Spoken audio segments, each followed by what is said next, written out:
Hello students, welcome back once again. This is me Abhishek Sahu. आज हम इस वीडियो में wave optics that is chapter number 10th for class 12 physics complete करने वाले हैं। इसके सारे पीवाईक्यूज एंड न्यूमेरिकल्स आज हम करेंगे। मैं आपको बता दूं, इस वीडियो में हम बैक बेंचर स्टाइल में सारे न्यूमेरिकल्स को फिनिश कर देंगे इस चैप्टर के, और कम से कम टाइम आपका जो है खत्म होने वाला है आज की इस वीडियो में। मैं आपको बता दूं, अगर आप ये वीडियो कंप्लीट कर लेते हो ना, तो इसके बाद आपके सारे न्यूमेरिकल्स फिनिश हो जाएंगे, ये मैं आपसे कह सकता हूं बस।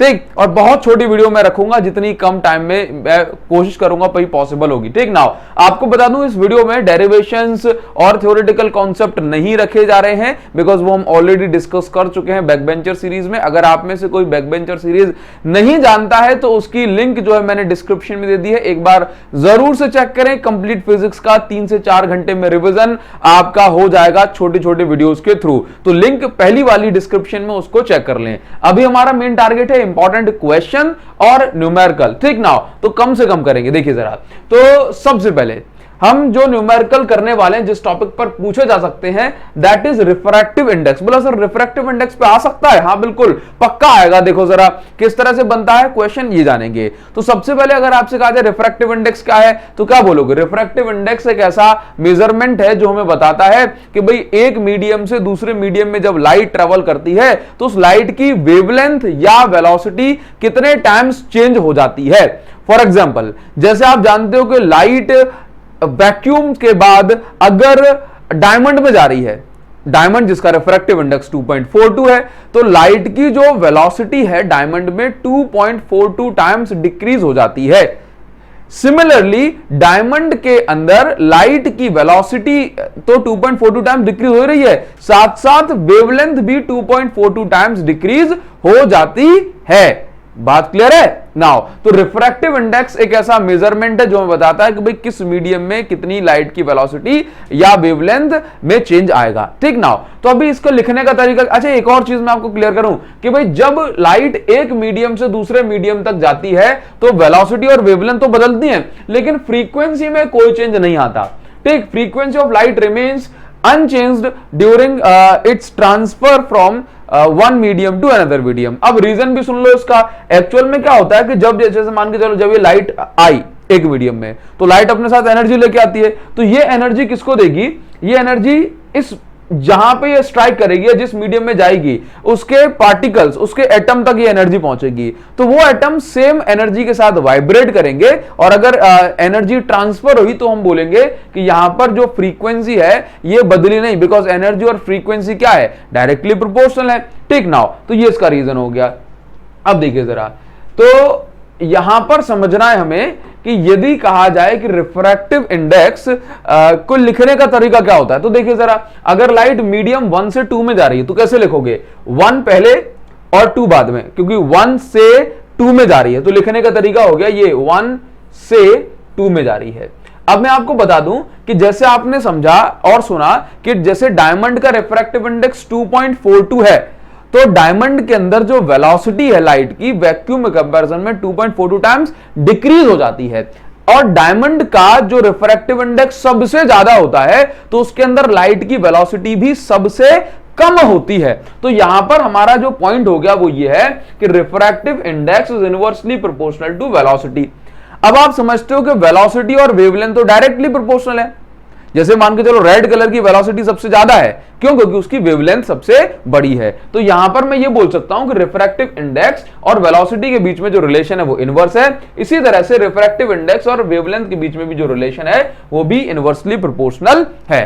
ठीक, नाउ तो अगर मैं यहां पर फॉर्मूला देखता हूं तो क्या बन जाएगा? μ2 बाय μ1। देखो 1 से 2 में जाए तो μ2 बाय μ1 बनेगा। अब अगर मैं इसी फॉर्मूले को, इस μ2 बाय μ1 के फॉर्मूले को वेलोसिटी के टर्म में लिखूंगा तो ये कुछ इस तरह, देखो इनवर्सली प्रोपोर्शनल है, तो μ2 बाय μ1 2/1 है, तो यहां पे वेलोसिटी क्या हो जाएगी?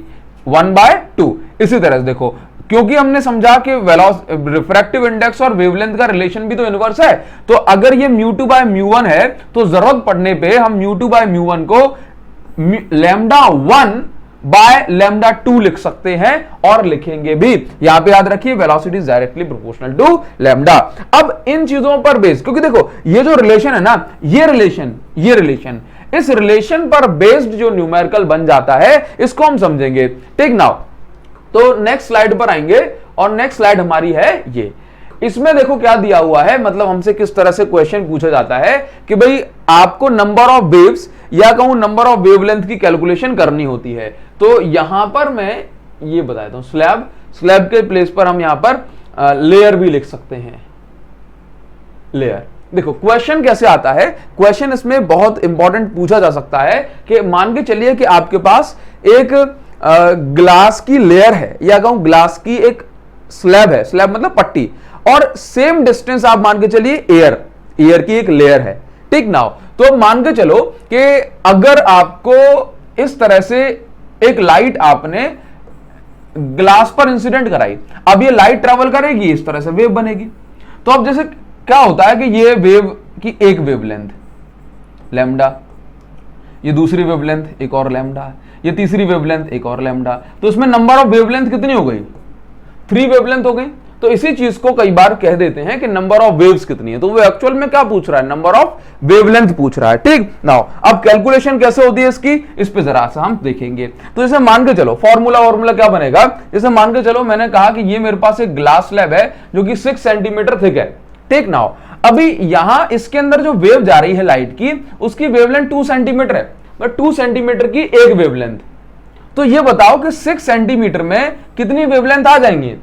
3, क्योंकि 6 सेंटीमीटर में 2 का आप डिवाइड कर दें तो कितनी वेवलेंथ आ जाएंगी? 3।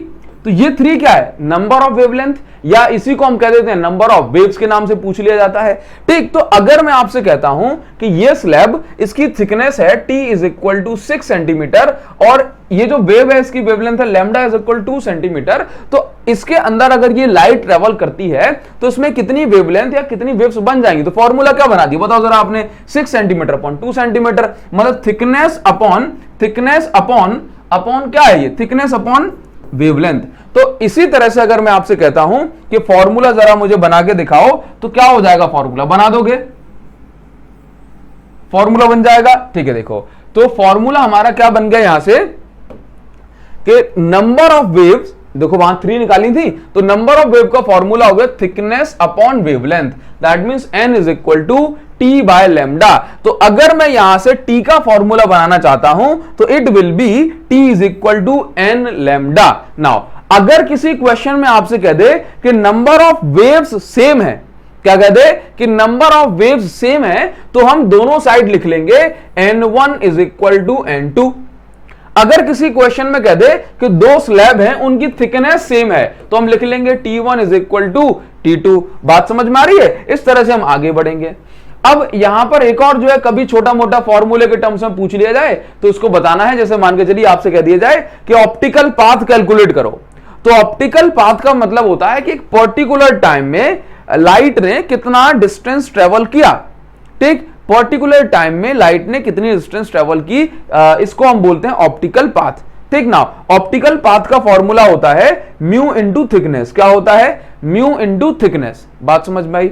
ऑप्टिकल पाथ का फॉर्मूला क्या है? Mu into thickness. ठीक नाउ, अब देखिए जरा, अब क्वेश्चन किस तरह से पूछा जाएगा ये हम समझ लेते हैं। देखो जरा, क्वेश्चन में दिया हुआ है 2 क्वेश्चन इस तरह के, बढ़िया क्वेश्चन। अगर आपने ये 2 कर लिए तो 2 के बाद चाहे किसी भी तरह का क्वेश्चन पूछा जाएगा तो आपसे सॉल्व हो जाएगा। ठीक ना, अब देखो क्वेश्चन में पूछा जा रहा है the number of waves in 4 centimetre glass slab. बात सुनना। अच्छा, एक चीज अगर मैं आपसे कहता हूं, क्वेश्चन समझने से पहले हम खुद क्वेश्चन बनाएंगे। देखो, अगर मैं आपसे कह दूं कि मेरे पास एक ग्लास की स्लैब है, ठीक नाउ, एक मेरे पास ग्लास की स्लैब है और मेरे पास एक वैक्यूम की स्लैब है, मतलब एक ऐसी स्लैब मान लूं, एक ऐसी पट्टी मान लूं जिसमें कोई मीडियम है ही नहीं। ठीक, मतलब बीच में वैक्यूम भरा हुआ, बिल्कुल वैक्यूम है, वैक्यूम भरा नहीं, वैक्यूम क्रिएटेड है। नाउ तो अगर मैं आपसे कहता हूं कि दोनों जो है 10 सेंटीमीटर की हैं, ये दोनों, और अगर यहां से लाइट आगे बढ़ी तो नंबर ऑफ वेवलेंथ किस में ज्यादा बनेंगी, ग्लास में या वैक्यूम में? जरा सोच के बताओ, सोचो जरा, नंबर ऑफ वेवलेंथ किस में ज्यादा बनेंगी, ग्लास में या वैक्यूम में? सोचो। वैक्यूम में? नहीं बोला सर, वैक्यूम में तेज भागेगी। देखो, तो एक्चुअल में क्या होता है कि जैसे मान के चलो वैक्यूम का रिफ्रैक्टिव इंडेक्स कम है तो इसकी जो वेलोसिटी है वो ज्यादा होगी, मतलब वेवलेंथ बड़ी होगी। अगर वेवलेंथ बड़ी हुई तो नंबर ऑफ वेवलेंथ कम हो पाएंगी वैक्यूम में। ग्लास में वेवलेंथ छोटी होगी तो नंबर ऑफ वेवलेंथ ग्लास में कैसी हो जाएंगी, ज्यादा हो जाएंगी। कितनी ज्यादा होगी ये अलग मैटर है। नाउ तो अगर आपसे कहा जाए कि सेम थिकनेस वाला अगर कोई दो अलग अलग मीडियम्स हैं तो उन दोनों में अगर सेम नंबर ऑफ वेव बन रही हैं तो थिकनेस अलग अलग होगी, और अगर अलग अलग थिकनेस, अगर अलग अलग नंबर ऑफ वेव बन रही हैं तो एक अलग ही बात है। समझ गए? तो लेकिन आपको ध्यान रखना है कि ज्यादा और कम वेव्स किस में बनेंगी। समझ गए? जिसका रिफ्रैक्टिव इंडेक्स ज्यादा उसमें वेव्स बनेंगी ज्यादा। क्यों? क्योंकि रिफ्रैक्टिव इंडेक्स ज्यादा है तो वही वेवलेंथ कम होगी, वेवलेंथ कम होगी तो उतने ही उसमें ज्यादा ज्यादा ज्यादा ये घूम जाएगी। ना अब देखो, अब सेम क्वेश्चन दे दिया इन्होंने। क्वेश्चन में क्या दिया हुआ है, the number of waves in A 4 centimetre glass slab. मान के चलो हमारे पास एक ग्लास स्लैब है, ठीक, यहां पर थोड़ा सा हमने अलग कर दिया है इसको। चलिए तो यहां पे देखो, मान के चलो ये हमारे पास 4 सेंटीमीटर की ग्लास स्लैब है, ये है 4 सेंटीमीटर की ग्लास स्लैब ना, और एक 5 सेंटीमीटर की एक 5 सेंटीमीटर की वाटर की एक स्लैब है, ठीक ना। ये 4 सेंटीमीटर की ग्लास और 5 सेंटीमीटर की वाटर स्लैब है। अगर वाटर का रिफ्रैक्टिव इंडेक्स इतना है तो ग्लास का रिफ्रैक्टिव इंडेक्स आपको कैलकुलेट करना है ना। इस क्वेश्चन में क्या दिया हुआ है, the number of waves in 4 centimetre glass slab is same as 5 centimetre glass slab. क्या कह रहा है कि 4 सेंटीमीटर, सॉरी जो मैंने पढ़ दिया हो उसको माइंड मत करना। देखो कह रहा है कि 4 सेंटीमीटर के ग्लास स्लैब में जितनी नंबर ऑफ वेव्स बन रही हैं उतनी ही नंबर ऑफ वेव्स बन रही हैं 5 सेंटीमीटर की वाटर स्लैब में, ठीक। तो आपको यहां पर क्या कैलकुलेट करना है, म्यू जी। तो दैट मींस आपको क्या समझ में आया कि भाई n1 is equal to n2 है ना। तो मैं यहां पे बोलूंगा कि देखो, तो n1 का फॉर्मूला क्या हो जाएगा, t1 बाय लैम्डा 1, या मैं इसको बोल सकता हूं यहां पर मैं लिख दूं कि देखो जरा ये n, इसको मैं बना देता हूं कि भाई ये ग्लास का है और ये है हमारे पास वाटर का, तो इसका बन जाएगा T of glass upon lambda, T by G होता है lambda G is equal to, ये क्या बन जाएगा, ये बन जाएगा T W upon lambda W. Now अब देखो जरा यहाँ पे कैसे सॉल्व होगा। देखो पहले वाले स्लाइड पे जो रिलेशन आपको बताया था वही सामने आ जाएगा। यहाँ पे लैम्डा जी चला जाएगा ऊपर और लैम्डा डब्ल्यू चला जाएगा नीचे। अब देखो लैम्डा वगैरह तो आपको गिवन नहीं है, लेकिन क्या गिवन है, बोला रिफ्रैक्टिव इंडेक्स गिवन है, ठीक, वाटर का। तो हम इसको हम कन्वर्ट कर लेंगे किस फॉर्म में, रिफ्रैक्टिव इंडेक्स के फॉर्मूले में। नाउ तो अभी देखो जरा टीजी अपॉन टी डब्ल्यू तो गिवन है, टीजी कितना है, ग्लास का जो है थिकनेस 4 सेंटीमीटर अपॉन इसकी thickness 5 centimetre is equal to lambda g by lambda डब्ल्यू। देखो रिफ्रैक्टिव इंडेक्स और वेवलेंथ का जो रिलेशन है वो इनवर्स है, ठीक, देखो रेसिप्रोकल हो जाएगा। तो लैम्डा जी बाय लैम्डा डब्ल्यू क्या लिख सकते हैं, म्यू डब्ल्यू अपॉन म्यू जी, है उल्टा। नाउ अब इसके बाद म्यू डब्ल्यू की वैल्यू आपको पता ही है, देखो कितनी दी हुई है 4/3 अपॉन में क्या है म्यू जी, तो यहां से ये कैंसिल हो जाएगा 4 से 4 और म्यू जी की जो वैल्यू आ जाएगी दैट विल बी 5/3, ठीक। ये इस तरह से क्वेश्चन बन जाएगा। नाउ दूसरा क्वेश्चन इसमें थोड़ा सा और अच्छा ले लिया जाए तो ये क्वेश्चन देखो, मैं आपको क्वेश्चन नहीं करा रहा हूं, मैं आपको मेथड करा रहा हूं कि इसके अलावा कुछ नहीं आएगा। इसके अलावा अगर आता है तो कैसे कैसे चुन्नू मुन्नू से क्वेश्चन आएंगे। जैसे मैं आपको बता दूं कि क्वेश्चन कैसा पूछ लिया जाएगा कि भाई किसी क्वेश्चन में आपको दे दिया जाएगा कि भाई स्पीड ऑफ लाइट दे दी, ठीक, और उसके बाद दे दिया टाइम की वैल्यू। अब आपसे पूछ लिया उसने, अब आपसे पूछ लिया लैम्डा, ये पूछ लिया, बहुत आसान है ना भाई, लैम्डा इज इक्वल टू क्या होता है, सी बाय न्यू होता है, तो 1/t से ये निकल जाएगा। तो कहने का मतलब है इतना छोटा भी सीबीएसई नहीं देगी तो इतना छोटा भी हम आपको नहीं कराएंगे, ठीक। नाउ तो ये जो फॉर्मूले हैं, ये जो आपको करा रहा हूं, ये मोस्ट इंपॉर्टेंट है, यहां से आने के चांसेस बनते हैं। नाउ अभी देखो जरा, ठीक, देखो अभी क्वेश्चन जो नेक्स्ट हमें दिया जा रहा है ये क्वेश्चन है ये, चलो ये रहा, देखिए जरा। तो देखो इस क्वेश्चन में क्या दिया जा रहा है, एक बार इसको हम समझेंगे ध्यान से। The absolute refractive index of air is 1.003। देखो क्या दिया जा रहा है, एयर का एब्सोल्यूट का मतलब होता है जब हम वैक्यूम के साथ कंपेयर करते हैं तब की हम बात करते हैं। देखो तो यहां पर ग्रीन कलर की हम पेन का यूज करेंगे सो दैट जो है स्लाइड अच्छी समझेगी। ना अब देखो यहां पर क्या है, दिया है हमें कि एयर का जो एब्सोल्यूट रिफ्रैक्टिव इंडेक्स है ये कितना है, 1.0003। नाउ अभी देखिए यहां पे wavelength of light in vacuum, light की वेवलेंथ लेकिन एयर में नहीं वैक्यूम में दी हुई है, कितनी 6000 एंगस्ट्रॉम, 6000 एंगस्ट्रॉम। नाउ इसके बाद क्या दिया है, find the thickness of air column, बोला आपको एयर कॉलम की थिकनेस निकालनी है, ठीक। आगे कहानी समझते हैं अभी। When which will contain one more wavelength of light. चलो मैं आपसे नॉर्मल पूछता हूं कि एयर में ज्यादा वेवलेंथ बनेगी कि वैक्यूम में, जरा बताओ जरा, एयर में ज्यादा कि वैक्यूम में? आंसर इज एयर में सर, क्योंकि एयर का रिफ्रैक्टिव इंडेक्स ज्यादा है तो वेवलेंथ छोटी हो जाएगी, छोटी वेवलेंथ तो ज्यादा नंबर ऑफ वेवलेंथ। ठीक नाउ, तो अभी देखो क्या कह रहा है इस क्वेश्चन में कि आपको find the thickness of air column, बोला थिकनेस निकालनी है, thickness of air column which will contain more one more wavelength of light then in same thickness of vacuum. कह रहा है कि भाई ये दोनों की थिकनेस सेम है। एक मिनट, क्वेश्चन हमने थोड़ा सा गलत समझ लिया। देखो अभी तो समझा ही नहीं है ना, बिल्कुल सही जा रहे हैं अभी अपन। देखो उसने क्या कहा है कि अगर आप ये देखें कि अगर मैं ये कहूं कि दोनों की थिकनेस सेम है तो नंबर ऑफ जो टर्न्स होंगे या वेवलेंथ होगी वो तो अलग अलग होगी ना। तो उसमें क्वेश्चन में ये पूछा जा रहा है कि भाई वो थिकनेस आप मुझे बताइए कि जब देखो एयर कॉलम की वो थिकनेस बताओ कि इसमें वैक्यूम से एक ज्यादा टर्न बने। एयर कॉलम की वो थिकनेस आपको बतानी है कि इस एयर कॉलम में एक वेवलेंथ ज्यादा बने वैक्यूम के कंपैरिजन में। ठीक है, तो अगर देखो अगर वैक्यूम में हमने मान ली कि n टर्न्स बन रही हैं, ये तो हमें खुद से कंसीडर करना पड़ेगा। वैक्यूम में हमने मान ली कि n टर्न्स बन रही हैं और एयर में n+1 नंबर ऑफ टर्न्स बन रही हैं, तो आपको ये समझना है, ये तो हमें मानना पड़ेगा ना, एक ज्यादा मतलब क्या, n+1 नाउ। तो हमने ये माना कि ये निकालना है आपको। ठीक, थिकनेस ऑफ वैक्यूम गिवन है क्या, चेक कर लेते हैं। थिकनेस ऑफ वैक्यूम गिवन है नहीं, तो हम थिकनेस ऑफ वैक्यूम को टी कुछ मान लेंगे ना। अभी देखो जरा, तो ध्यान से देखिए। तो सबसे पहले क्या करना है आपको कि भाई यहां पे देखो सेम क्या है, बस ये देखो, then in same thickness of vacuum.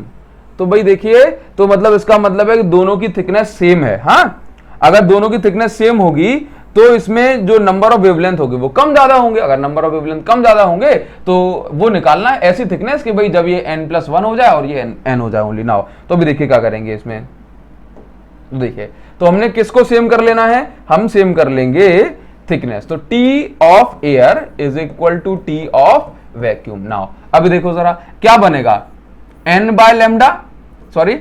Into lambda, n lambda बन जाएगा, तो n इंटू लैम्डा, तो n in air into lambda is equal to n in vacuum into lambda. क्योंकि देखो फॉर्मूला ये होता है कि नहीं होता है, फॉर्मूला ये होता है, अभी तो हमने पढ़ा नाउ, n लैम्डा होता है। अब देखो एयर में कितने टर्न्स बन रहे हैं, वैक्यूम से ज्यादा, तो हमने कहा n+1 इंटू लैम्डा, और वैक्यूम में कितने बन रहे हैं, हमने कंसीडर कर लिया n टर्म्स इंटू लैम्डा। यह है लैम्डा ऑफ एयर, यह है लैम्डा ऑफ वैक्यूम। ध्यान से देखना, अब देखो n+1। अब आप मुझे एक बात बताओ कि वैक्यूम में तो वेवलेंथ गिवन है 6000 एंगस्ट्रॉम, चलो रख देता हूं n, ये 6000 एंगस्ट्रॉम, एंगस्ट्रॉम का मतलब 10⁻⁻10 मीटर, 10⁻⁻10 मीटर हो गया। नाउ अब ध्यान से देखना, लैम्डा ऑफ एयर, क्या मुझे एयर की वेवलेंथ पता है, नहीं, लेकिन अगर मैं आपसे कहूं कि वैक्यूम की वेवलेंथ मुझे पता है लेकिन एयर की वेवलेंथ नहीं पता, निकाल सकता हूं। हां, अगर मैं आपसे कहता हूं कि डायमंड में अगर कोई लाइट जाती है तो क्या हो जाता है, वेवलेंथ कम, कितनी, वैक्यूम में कंपैरिजन में 2.42 टाइम्स कम, क्योंकि उसके रिफ्रैक्टिव इंडेक्स की वैल्यू होती है 2.42। सिमिलरली एयर के रिफ्रैक्टिव इंडेक्स की वैल्यू है 1.0003, तो फिर वेवलेंथ जो होगी कितनी हो जाएगी, जो वैक्यूम में वेवलेंथ है 6000, जो वैक्यूम में वेवलेंथ है 6000, उसके म्यू टाइम्स कम हो जाएगी। दैट मींस मैं ऐसा बोल सकता हूं कि जो वेवलेंथ जो होगी ये कितनी हो जाएगी, 6000 इंटू 10⁻⁻10 मीटर, क्योंकि ये इतनी एंगस्ट्रॉम है ना, अपॉन में कितना 1.0003। अब यहां से आपका ये काम बचता है कि आप n की वैल्यू निकालें। बोला सर हम नहीं निकालेंगे, तो आपको बता दें कि जब आपको ये कंटेंट जब आपके लिए बनाया जाता है तो उसके पहले मैंने इसके आंसर सब कुछ निकाल के देखे हैं। तो मैं आपको बता दूं कि यहां से जो आप n की वैल्यू निकालेंगे दैट विल बी 3333.3 अप्रॉक्स, इतनी नंबर ऑफ वेव्स बनेंगी इसमें। ठीक, और अगर आपने n की वैल्यू निकाल दी तो आपको क्या निकालना है, थिकनेस ऑफ एयर कॉलम निकल जाएगी। आपको क्या निकालना है, थिकनेस ऑफ एयर कॉलम। ठीक, तो निकाल देंगे किसी भी इक्वेशन में आप, क्योंकि n की वैल्यू मिल गई ना आपको, n की वैल्यू मिल गई, तो यहां से आप क्या करते हैं, सिंपल आप यहां पर वैल्यू पुट कर दें इस n की। Now thickness of air column will be n+1, तो n+1 अगर आप यहां पुट करेंगे तो ये यहां पर हो जाएगी n+1 into lambda of air put करने की बजाय मैं इस इक्वेशन में पुट कर देता हूं, क्योंकि n की वैल्यू तो मुझे मिल गई ना। तो थिकनेस तो दोनों की सेम दे रहा है, वेट, थिकनेस दोनों की सेम है, तो अगर सेम थिकनेस है लेकिन नंबर ऑफ जो टर्न्स हैं वो अलग अलग हैं, तो मैं इसकी भी निकालूंगा तो सेम एयर की निकल के आ जाएगी। तो ये निकालूंगा vacuum is equal to n के प्लेस पर 33333.3 इंटू लैम्डा ऑफ वैक्यूम कितनी है 6000, एंगस्ट्रॉम के प्लेस पर रखूंगा 10⁻⁷ मीटर। ठीक, तो यहां से आप थिकनेस जो निकालोगे ये हो जाएगी 1.999 इंटू 10⁻³ और ये मीटर। तो यहां से हम इसको 2 इंटू 10⁻³ मीटर लिख सकते हैं, और यहां से ये हो जाएगी 2 mm, क्योंकि 10⁻³ का मतलब क्या होता है मीटर में mm। तो थिकनेस कितनी हो गई, इतनी हो गई। तो अगर आप ये बात समझ गए तो आपको क्वेश्चन ऐसे भी मिल सकता था कि भाई नंबर 1 मोर वेवलेंथ के प्लेस पर अगर आपको क्वेश्चन मिल जाए, अगर आपको क्वेश्चन मिल जाता 20 मोर वेवलेंथ, क्या मिल जाता 20 मोर वेवलेंथ, तब कैसे करते, तो आप n+20 करते। अब किसमें ज्यादा किसमें कम अच्छे से पढ़ेंगे, बात समझ में आ रही है ना। नाउ तो ये हो गया आपका ये वाला क्वेश्चन, और इस तरह से आप तमाम अलग अलग क्वेश्चन बना सकते हैं। आप चाहो तो इसका स्क्रीनशॉट ले सकते हो। ठीक, नाउ आगे बढ़ जाएं, नेक्स्ट स्लाइड। तो देखो जरा इंटरफेरेंस ऑफ वेव, यहां पे बहुत सारी कंफ्यूजन हो सकती है आपको, लेकिन कोई कंफ्यूजन नहीं होगी, बस बात को समझना। एक यहां से दो, इनफैक्ट दो ऐसे क्वेश्चंस हैं जो सीबीएसई एज इट इज पूछेगी या पूछ सकती है। ठीक, दो एज इट इज क्वेश्चन है, और बाकी न्यूमेरिकल भी एज इट इज आ जाते हैं। और एक और इंपॉर्टेंट ऐसा न्यूमेरिकल है जो 3 से 4 बार रिपीट हुआ है, उसको भी हम समझने वाले हैं। देखो, तो इंटरफेरेंस ऑफ वेव आप समझते हो, इस पर तो हम बात नहीं करेंगे, लेकिन मैं आपको बताऊं कि भाई मान के चलिए कि अगर दो वेव्स हमारे पास हैं और ये दो वेव्स जाकर के मीट कर रही हैं, या मैं कहूं सुपर इंपोज कर रही हैं, तो इस समय क्या होता है कि भाई हो सकता है कि दोनों वेव्स के बीच में कोई फेज डिफरेंस हो। तो अगर ये दोनों वेव मीट करेंगी तो इनका रिजल्टेंट एम्पलीट्यूड क्या होगा, इनकी रिजल्टेंट इंटेंसिटी क्या होगी। ठीक, तो ये सारी बातें हमें पढ़नी है। तो जब भी दो वेव्स मीट करती हैं ड्यूरिंग इंटरफेरेंस, तो उनका जो रिजल्टेंट एम्पलीट्यूड होता है ये हम कैसे निकालते हैं। रिजल्टेंट एम्पलीट्यूड जो होता है that is AR² is equal to A1² plus A2² plus 2A1 A2 cos phi, where phi is phase difference between both waves। ठीक, नाउ अभी इसके बाद यहां पर अगर मैं इसके स्क्वायर को इस साइड भेज दूंगा तो स्क्वायर रूट इस साइड लग जाएगा, तो रिजल्टेंट एम्पलीट्यूड का फॉर्मूला आ गया। लेकिन हमने ये एक्सपेरिमेंटली पाया कि जो लाइट की जो इंटेंसिटी होती है ये एम्पलीट्यूड के स्क्वायर के डायरेक्टली प्रोपोर्शनल है।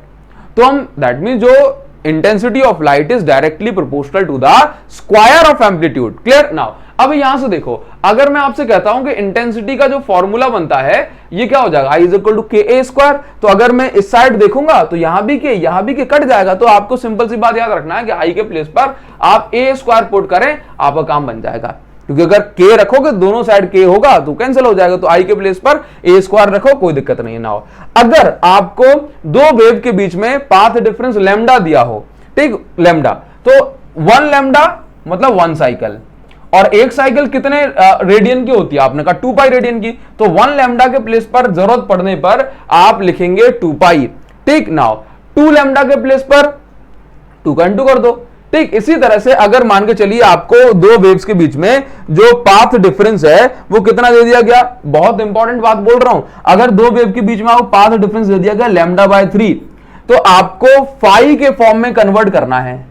ये तो पाथ डिफरेंस है, फाई के फॉर्म में कन्वर्ट करने के लिए लैम्डा के प्लेस पर क्या पुट करते हो 2 पाई, और अपॉन में 3 है, तो फेज डिफरेंस कितना हो गया, अगर पाथ डिफरेंस λ/3 है तो फेज डिफरेंस 2π/3 हो गया। अब इसका फॉर्मूला भी हम बनाए थे, डायरेक्ट नहीं करना है तो फॉर्मूला काम आता है। फॉर्मूला क्या कहता है, फॉर्मूला ये कहता है कि फाई इज इक्वल टू क्या है, जो भी पाथ डिफरेंस गिवन हो उसमें 2π/λ का इंटू कर दो बस। ठीक है, अब देखो जरा 2π/λ का इंटू कर दो बस, इतनी सी बात आपको इसमें ध्यान रखनी है।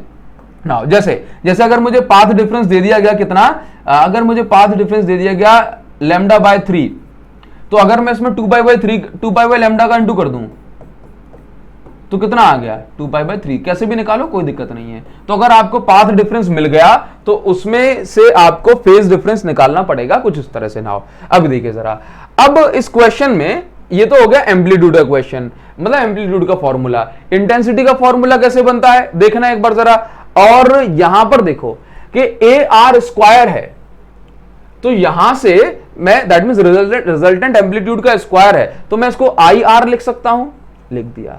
इसी तरह से A1² को मैंने लिखा I1, क्योंकि A² क्या है I, A2² को लिखा I2, 2A1 को लिखा मैंने √I1, A2 को लिखा √I2, cos phi को लिखा मैंने cos phi। तो रिजल्टेंट इंटेंसिटी का जो फॉर्मूला आ गया that is AIR is equal to I1 plus I2 plus 2√I1 I2 cos phi। क्या रिजल्टेंट इंटेंसिटी फॉर्मूला क्या है, I1 plus I2 plus 2√I1 I2 cos phi।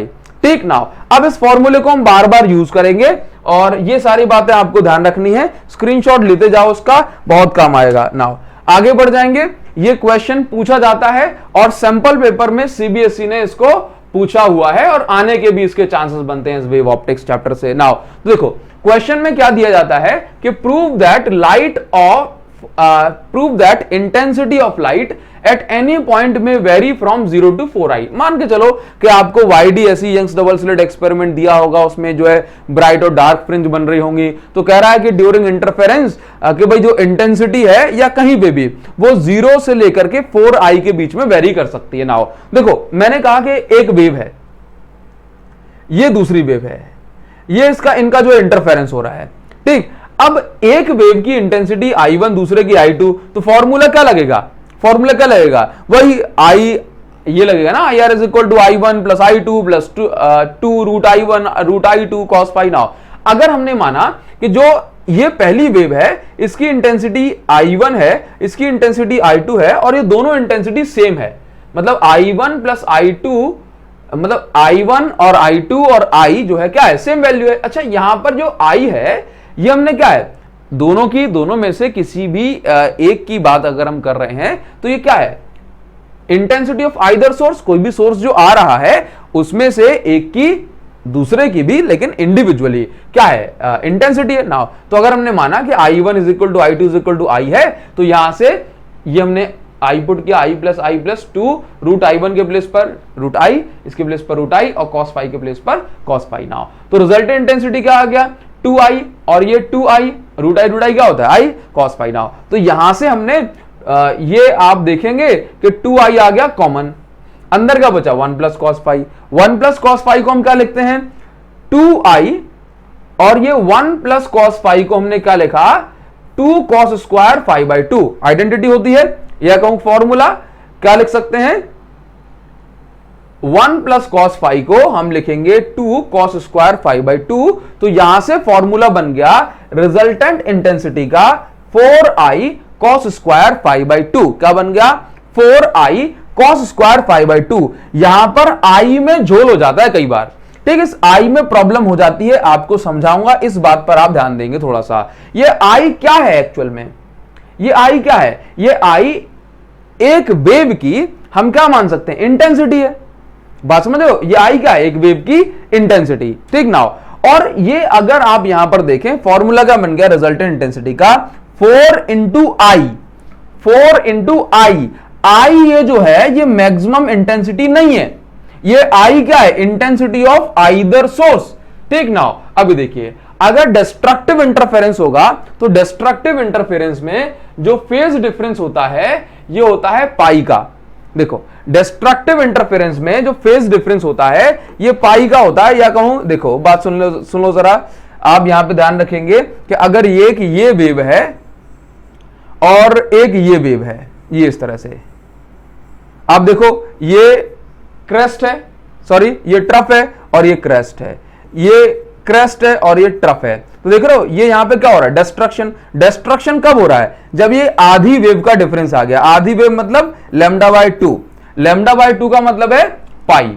तो जब फाई की वैल्यू पाई हो दैट मींस 180 डिग्री, तो अगर आप इस फॉर्मूले में पुट करते हैं पाई तो ये हो जाएगा π/2 और π/2 मतलब cos 90 की वैल्यू 0। तो resultant intensity when phase difference between two waves is pi, तो यहां पर कितनी हो जाएगी इंटेंसिटी, 0। नाउ अगर मैं कहता हूं कंस्ट्रक्टिव इंटरफेरेंस है, तो कंस्ट्रक्टिव इंटरफेरेंस में जो फेज डिफरेंस होता है वो या तो 0 होता है या 2 पाई होता है या 4 पाई होता है। ठीक, तो अगर मैं फाई के प्लेस पर 0 पुट करूंगा तो कितना हो जाएगा, रिजल्टेंट इंटेंसिटी 4i। ठीक, यहां पर देखो अगर मैं फाई के प्लेस पर 0 पुट करूंगा ये तो ये हो जाएगा cos 0 हो गया, और 4i cos 0 की वैल्यू 1 होती है, तो रिजल्टेंट इंटेंसिटी क्या आ गई, 4i। नाउ अब आपको ये समझना है कि जो 4i है ये एक्चुअल में क्या है, 4i ये क्या है, ये मैक्सिमम 4i ये जो निकल के आया ये क्या है, 4i जो निकल के आया ये है मैक्सिमम इंटेंसिटी।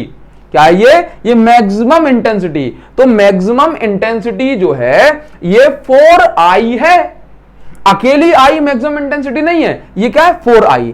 अब बुक्स में क्या होता है कि 4i को i मैक्स लिख देते हैं, या कई जगह 4i को, या मैं कहूं मैक्सिमम 4i मैक्सिमम इंटेंसिटी है ना, तो मैक्सिमम इंटेंसिटी की जगह आपको i मैक्स लिखा मिल सकता है, मैक्सिमम इंटेंसिटी की जगह आपको i नॉट लिखा मिल सकता है। तो इसका जो फॉर्मूला है ये कुछ इस तरह से भी मिल जाएगा कि भाई रिजल्टेंट इंटेंसिटी का अगर ये फॉर्मूला बन के आया, ठीक, तो हम इस फॉर्मूले को क्या लिख सकते हैं, रिजल्टेंट इंटेंसिटी को IR इज इक्वल टू ये 4i के जगह पे हम इसको लिख देंगे I मैक्स, 4i के जगह पे I max into cos square 5/2 ऐसे लिखा मिल सकता है।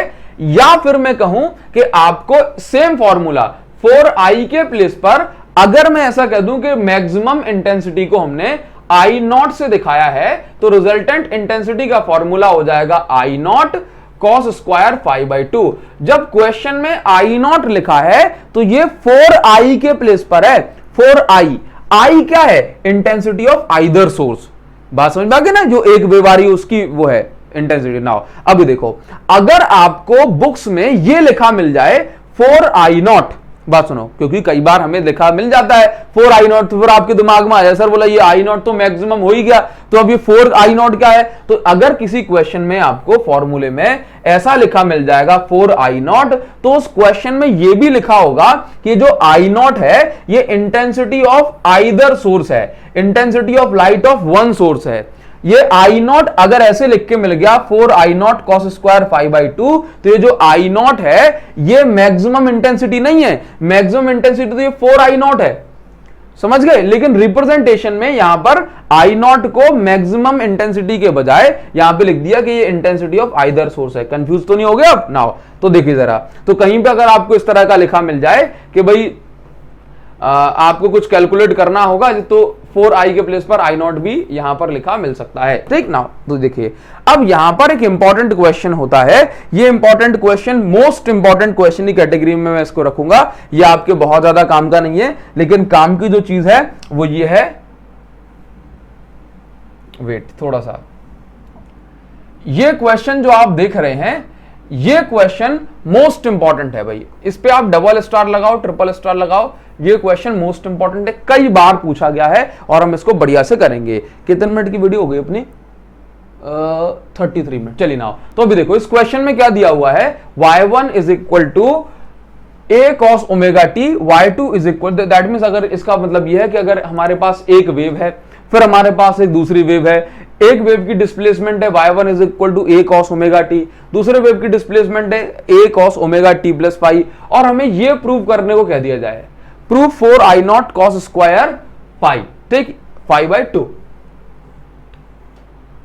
ये दे दिया जाए। अब इसको कैसे प्रूव करेंगे, तो उसको प्रूव करने के लिए आपको बहुत छोटी छोटी बातें याद रखनी है कि सुपरपोजिशन प्रिंसिपल कहता है कि y इज इक्वल टू होता है y1 प्लस y2। ये डेरिवेशन छोड़ना नहीं है, ये डेरिवेशन मोस्ट इंपॉर्टेंट से भी इंपॉर्टेंट है, भले ही सीबीएसई ना दे, एक देगी एक क्वेश्चन, उसके बारे में तो हम कुछ नहीं कह सकते हैं, ठीक, लेकिन अपन को करके जाना है कि आ जाए तो इसको बिल्कुल दबा के आएंगे अपन, ठीक। Now y is equal to y1 plus y2, ठीक। नाउ तो देखिए जरा, y इज इक्वल टू, यहां पर क्या करेंगे कि y1 के प्लेस पर आप क्या लिखोगे, देखो जरा, आपको क्वेश्चन में गिवन होगा cos omega t, plus y2 के प्लेस पर क्या करोगे, a cos omega t plus phi, ध्यान रखना, ठीक। नाउ ये हो गया आपके पास, ये हो गया cos a और ये हो गया cos b। नाउ ध्यान रखिए, cos a plus cos b का फॉर्मूला, a तो कॉमन ले लूंगा, तो cos a plus cos B का फॉर्मूला हो जाएगा 2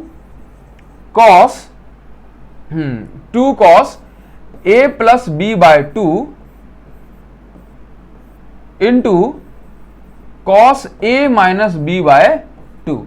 ये फॉर्मूला है। अब हम इस फॉर्मूले को यूज करेंगे और इसको प्रोसीड करेंगे। तो देखिए जरा, A Y is equal to A cos, देखो जरा, ए तो मैं कॉमन ले लूंगा, ए तो कॉमन आ जाएगा यहां पे, तो ए को कर दिया मैंने कॉमन, और ये कुछ इस तरह से cos omega t plus cos omega t plus five. अब ये बन गया कॉस ए प्लस बी के टर्म्स में, cos A plus cos B के टर्म। तो y इज इक्वल टू ये बन गया ए, देखो जरा, तो ये 2, तो ये रख दिया मैंने 2 कॉस ए प्लस बी, तो कॉस ए प्लस बी, तो ए की जगह पे ओमेगा टी, बी की जगह पे ये, तो 2 ओमेगा टी प्लस 5 अपॉन में आ गया 2। नाउ इसके बाद प्लस इनटू है फॉर्मूले में, तो हमने लगाया इनटू।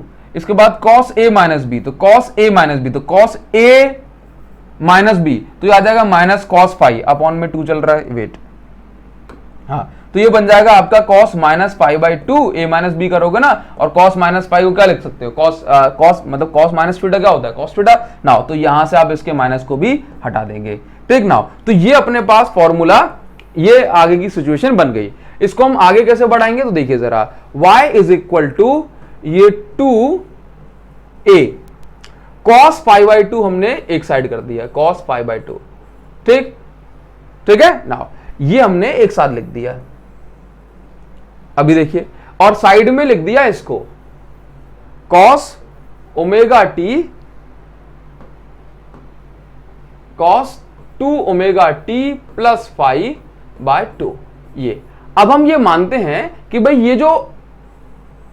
ये वैल्यू है ना 2a cos 5 बाई 2, इस वैल्यू को हमने a कंसीडर कर लिया, क्या, कैपिटल A।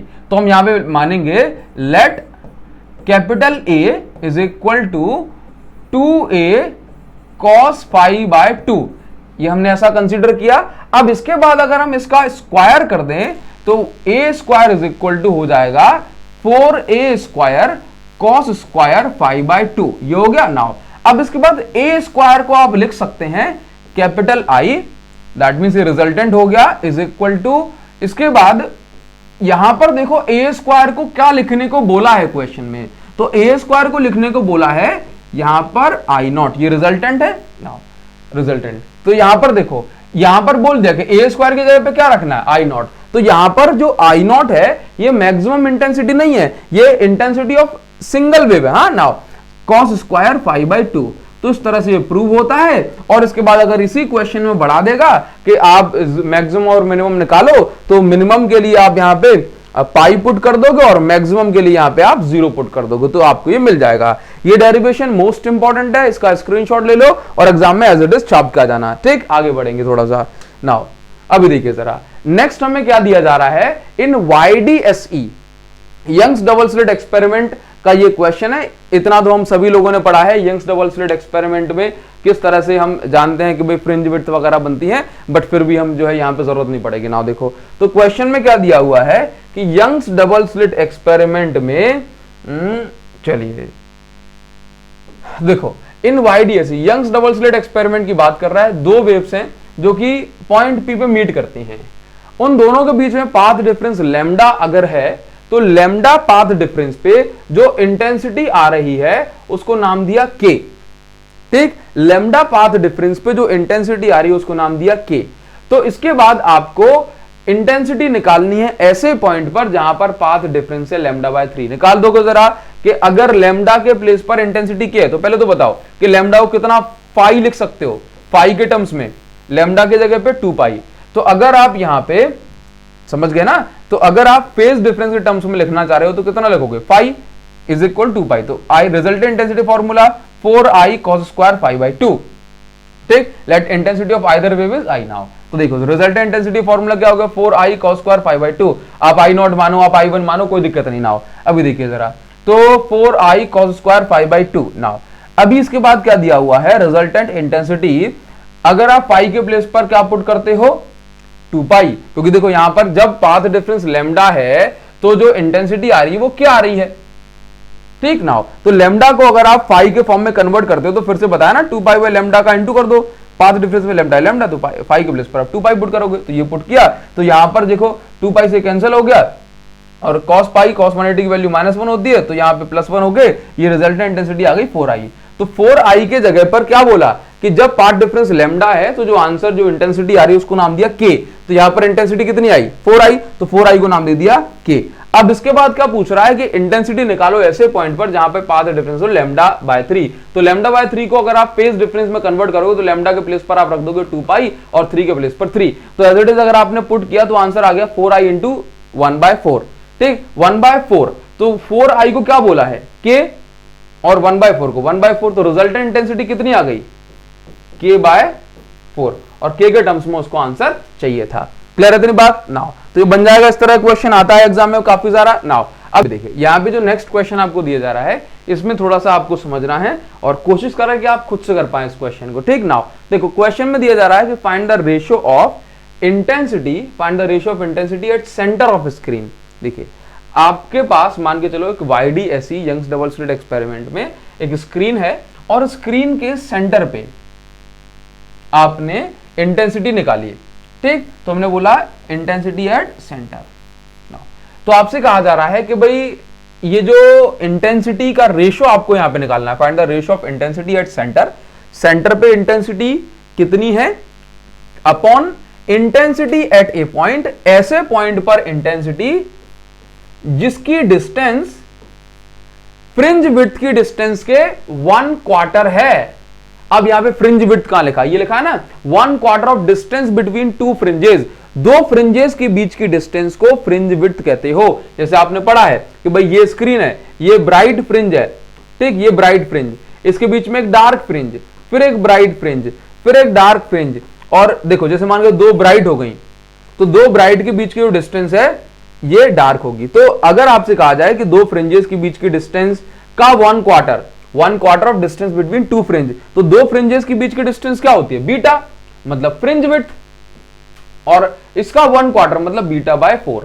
तो कह रहा है कि आपको इंटेंसिटी का रेशियो निकालना है, एक तो सेंटर पे और दूसरा ऐसे पॉइंट पे जिसकी डिस्टेंस β/4 हो, ठीक। तो देखो सेंटर पे निकालेंगे तो सेंटर पे फाई होता है हमेशा 0, फेज डिफरेंस 0, और अगर पॉइंट P पे निकालोगे तो फाई पता करना है। तो एक्चुअल में क्या है कि β/4 है, तो बीटा होता है λd/d, फ्रिंज विड्थ होती है λd/d, ये हो सॉरी हाँ λd/d, ये फ्रिंज विड्थ होती है। तो अगर मैं यहां से देखूं तो मुझे पता पड़ जाएगा कि अगर जो बीटा जो है ये डायरेक्टली प्रोपोर्शनल लैम्डा के, तो अगर ये β/4 हमने लिया है तो पाथ डिफरेंस भी λ/4 होगा, और अगर पाथ डिफरेंस λ/4 लिया गया तो यहां से आप देखेंगे कि लैम्डा के प्लेस पर 2 पाई और 4 के प्लेस पर 4, तो ये हमारा हो जाएगा π/2,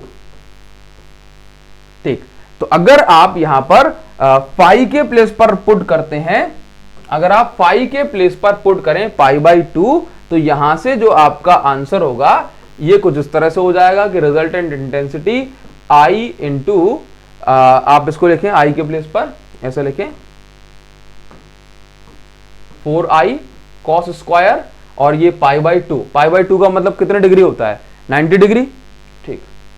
हाँ तो ये यहां पर cos π/2 ये होता है, तो IR इज इक्वल टू ये 4i और cos स्क्वायर और फाई के प्लेस पर π/2, तो यहां पर है आपका नीचे अपॉन में 2 पहले से, तो π/4, तो IR इज इक्वल टू ये हो जाएगा 4i cos स्क्वायर, π/4 की वैल्यू कितनी होती है 45 डिग्री, तो 45 डिग्री का मतलब क्या है 1/√2, 1/√2 का स्क्वायर अगर करोगे तो 1/2 आ जाएगा, यह आ गया आपका resultant intensity 2i।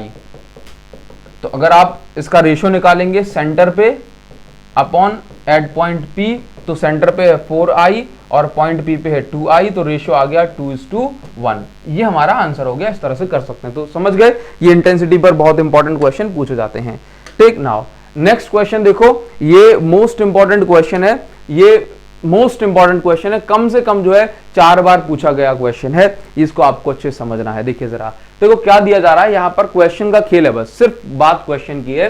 The intensity at central maxima O in YDSE is I0, देखो इस फिगर में बताया गया है कि मान के चलो सेंट्रल मैक्सिमा ये बन रहा है, और इस सेंट्रल मैक्सिमा पर जो इंटेंसिटी है, इस सेंट्रल मैक्सिमा पर जो इंटेंसिटी है ये दी हुई है आई नॉट। अब मुझे बताओ जरा यहां पे कि जो सेंट्रल मैक्सिमा पे जो इंटेंसिटी होती है दैट इज मैक्सिमम होती है ना, तो यहां पर जो आई नॉट है, क्या ये I naught intensity of any one wave है क्या? नहीं, I naught intensity of any one wave तो नहीं है, आई नॉट तो रिजल्टेंट इंटेंसिटी है एट सेंटर। समझ गए बात, समझ गए? तो आई नॉट क्या है? मैक्सिमम इंटेंसिटी, क्योंकि सेंट्रल मैक्सिमा की जो इंटेंसिटी होती है ये आई नॉट होती है। तो अगर आप यहां पे लिख रहे हैं I is equal resultant intensity 4i cos square 5/2, तो एक्चुअल में ये जो 4i है आप इसके प्लेस पर लिखें आई नॉट कॉस स्क्वायर 5/2। ठीक, चलिए बात समझ में आ गई, क्योंकि इस बार जो आई नॉट है ये सेंटर जो उसने खुद से दे दी है कि सेंट्रल मैक्सिमा पर इतनी इंटेंसिटी बन रही है। नाउ नेक्स्ट देखो क्या दिया है, if distance between OP equals 1/3 of fringe. ठीक, नाउ क्या दिया जा रहा है कि अगर ये जो ओपी है, मतलब अगर ओपी की जो डिस्टेंस है x, ये कितनी है? 1/3 of fringe width of pattern. That mean जो ओपी के बीच की डिस्टेंस है ये β/3 है। कितनी है? β/3। देखो जरा 1/3 ऑफ फ्रिंज विड्थ कितनी है? 1/3 of fringe width, that means β/3। तो अगर यहां पर β/3 आपको दे दिया तो फिर ये कितना हो जाएगा? पाथ डिफरेंस हो जाएगा λ/3। β/3 जो डिस्टेंस है ये बराबर है पाथ डिफरेंस λ/3 के, और λ/3 बराबर है पाई कितना? 2π/3 के। ठीक, इस तरह क्वेश्चन हो जाएगा। नाउ अब यहां पर समझो कि भाई करना क्या है, show that intensity at point P. कह रहा है कि इस पॉइंट पी पर बताइए कि जो इंटेंसिटी ये I0/4 है ये प्रूव करना है। तो आपने ये काम तो कर ही दिया ना, 2π/3 यहां तक कर दिया। तो देखो रिजल्टेंट इंटेंसिटी क्या है, देखो वो कह रहा है कि आपको ये प्रूव करना I0/4। अगर हम यहां पर, यही गलती होती है, अगर हम यहां पर 4i पुट करेंगे तो क्वेश्चन में क्या है कि ये यहां पर जो I0 है ये मैक्सिमम इंटेंसिटी दे दिया। समझ गए? तो अगर हम यहां पर जो है 4i के जगह पे डायरेक्ट क्या रखें? I0/4, क्योंकि 4i के प्लेस पर ही तो 4i क्या है? मैक्सिमम इंटेंसिटी, और मैक्सिमम इंटेंसिटी के प्लेस पर ही तो क्वेश्चन में I0 लिख के दिया हुआ है। समझ गए ना? तो रिजल्टेंट इंटेंसिटी कितनी हो गई? I0, और ये cos स्क्वायर 5/2। तो cos 5 के प्लेस पर क्या?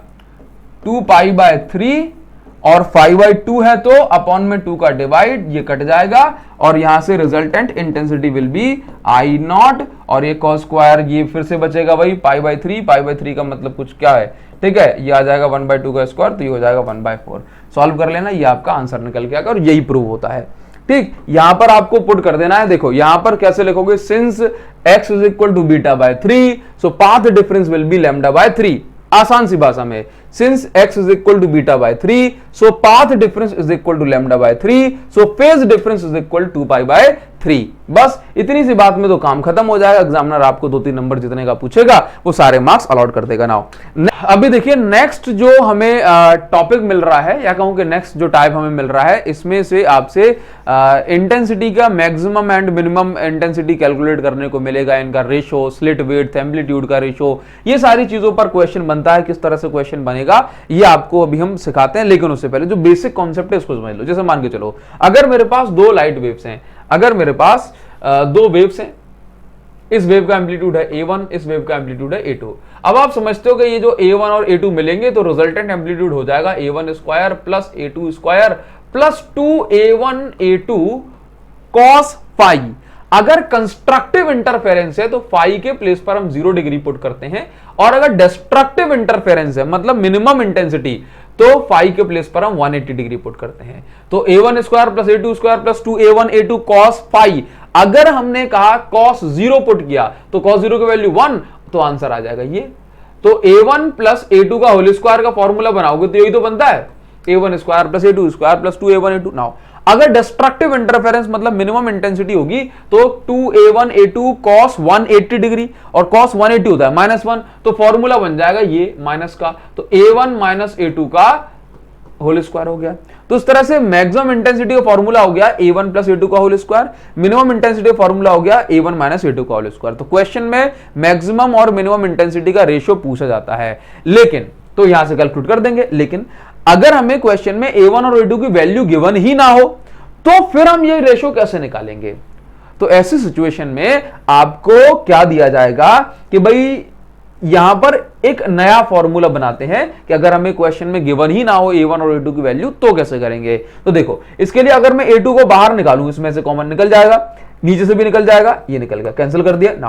तो यहां बचेगा a1 plus a1 by a2, नीचे ही बचेगा a1 बाई a2, ऊपर प्लस है तो प्लस, नीचे माइनस तो माइनस। तो यहां से जो फॉर्मूला बन गया that is a1 by a2 plus 1 का whole square, a1 minus a2 a1 by a2 minus 1 का होल स्क्वायर। तो देखो, ये जो a1 और a2 का ये जो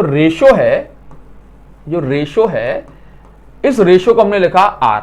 तो a1 बाय a2, इस रेशियो को क्या लिखा r। तो यहां पर हम a1 बाय a2 की जगह लिखेंगे r प्लस 1 का होल स्क्वायर, r माइनस 1 का होल स्क्वायर। तो अगर मुझे a1 और a2 की जगह बजाय इनका रेशियो की वैल्यू मिल जाए तो भी मेरा काम बन जाएगा नाउ।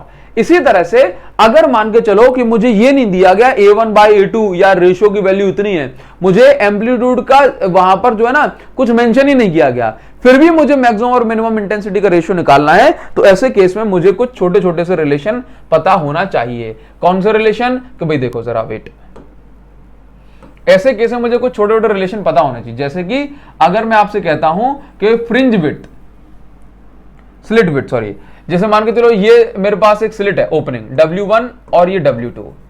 अब ये होल है ना, ये बहुत छोटा है, और ये वाला होल क्या है, ये वाला होल मान के चलो ये बड़ा है। तो अगर ये वाला W2 की जो विड्थ है ना वो W1 से डबल है, तो इसमें से जो लाइट निकलेगी ना इसकी इंटेंसिटी भी W1 से डबल होगी। तो देखो, अगर विड्थ का रेशियो जितना होता है उतना ही होता है इंटेंसिटी का रेशियो। और इंटेंसिटी को क्या लिखते हो? I1 को a1 स्क्वायर, I2 को a2 स्क्वायर। तो आप इसको कुछ ऐसा भी लिख सकते हो, a1 बाय a2 का होल स्क्वायर। तो अगर आप इसको ऐसे लिखते हैं कि a1 बाय a2 का होल स्क्वायर, तो a1 बाय a2 जरा मुझे बताओ क्या होता है? r। तो यहां से ऐसा भी हो जाएगा, देखो ऐसा बन रहा है, तो ये r का होल स्क्वायर। तो देखो W1 by W2, I1 bye I2, a1 by a2 का होल स्क्वायर। तो यहां से मैं इंटेंसिटी का रेशियो अगर मुझे निकालना है कितना हो जाएगा? r का होल स्क्वायर बन जाएगा नाउ। तो इस पर बेस में क्वेश्चन करूंगा एक, तो इससे आपसे और ज्यादा क्लियरिटी हो जाएगी नाउ। अब देखो इस क्वेश्चन में क्या दिया हुआ है, बहुत सारे क्वेश्चन बन सकते हैं, लेकिन अगर आप पिछली वाली बात समझ गए तो आपके बहुत सारे क्वेश्चन में से सारे के सारे क्वेश्चन हो जाएंगे फिनिश नाउ। अब देखो क्या दिया हुआ है कि one of the slit width, मतलब दो स्लिट विड्थ में से एक स्लिट विड्थ कितनी दी हुई है, इज 4 टाइम्स ऑफ एनदर। तो कह रहा है कि जो एक स्लिट की विड्थ है ये दूसरी स्लिट विड्थ से 4 गुना ज्यादा बड़ी है। तो यहां पर W1 बाय W2 जो दिया हुआ है ये दिया है 4। इसके बाद क्या कह रहा है कि मैक्सिमम और मिनिमम इंटेंसिटी का आपको रेशियो निकालना है। दैट मींस आपको कैलकुलेट करना है ये I max by I minimum। अब मुझे बताओ क्या आपको यहां पर R1 R2 मतलब क्या आपको यहां पर A1 अपॉन A2 का रेशियो दिया हुआ है? नहीं। क्या आपको यहां पर A1 और A2 की वैल्यू दी है? नहीं। लेकिन फिर ये मैक्सिमम मिनिमम कैसे निकलेगा? तो बोला हमें पता है ना कि W1 बाय W2 होता है I1 अपॉन I2, ठीक। और I1 बाय I2 अभी देखो हमने कितना निकाला था, A1 square upon A2 square, ठीक है। अब A1 बाय A2 स्क्वायर को आप क्या लिख सकते हो? A1 बाय A2 का होल स्क्वायर। तो यहां से आप क्या लिख सकते हैं कि भाई W1 by W2 is equal to A1 by A2 को आप लिखा R स्क्वायर, ठीक। तो यहां से W1 बाय W2 की वैल्यू देखो 4 है और ये हो जाएगा R स्क्वायर रूट आ गया इस पे, तो R की वैल्यू कितनी आ गई? 2।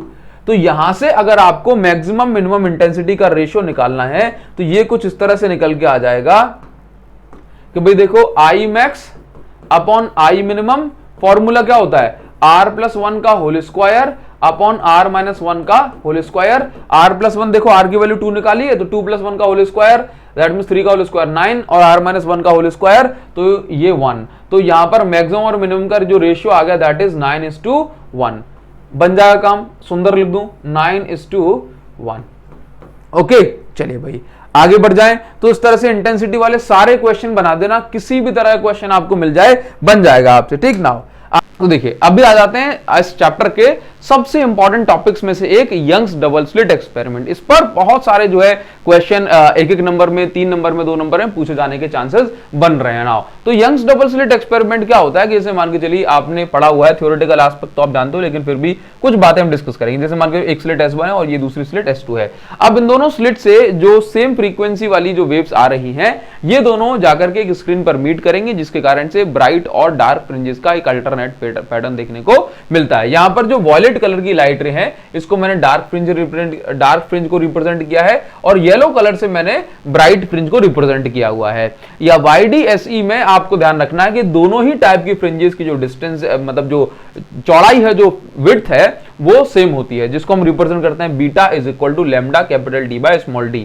कैपिटल D यहां पर दो स्क्रीन और स्लिट के बीच की डिस्टेंस है, और स्मॉल d यहां पर दोनों स्लिट के बीच की डिस्टेंस है। नाउ अब आपको ये समझना है कि जैसे S1 से जो लाइट रे है अगर पॉइंट P पे जाती है, और S2 से जो लाइट रे है वो पॉइंट P पे जाती है, तो आप देख रहे हो कि S1 से लेके P तक का जो रास्ता है वो तो छोटा है, मतलब P तक का जो पाथ है वो छोटा है, लेकिन S2 से लेके P तक का जो पाथ है वो काफी बड़ा है।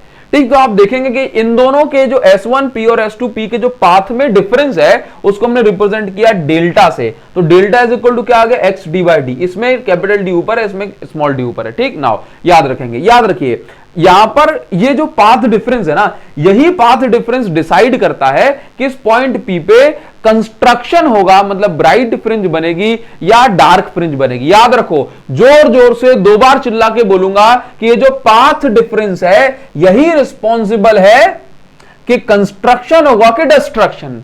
पाथ डिफरेंस ही रिस्पॉन्सिबल है कि ब्राइट फ्रिंज बनेगी या डार्क फ्रिंज। तो याद रखिए कि अगर ये जो पाथ डिफरेंस है ये n लैम्डा के बराबर होता है तो कंस्ट्रक्शन होगा, मतलब ब्राइट फ्रिंज बनेगी।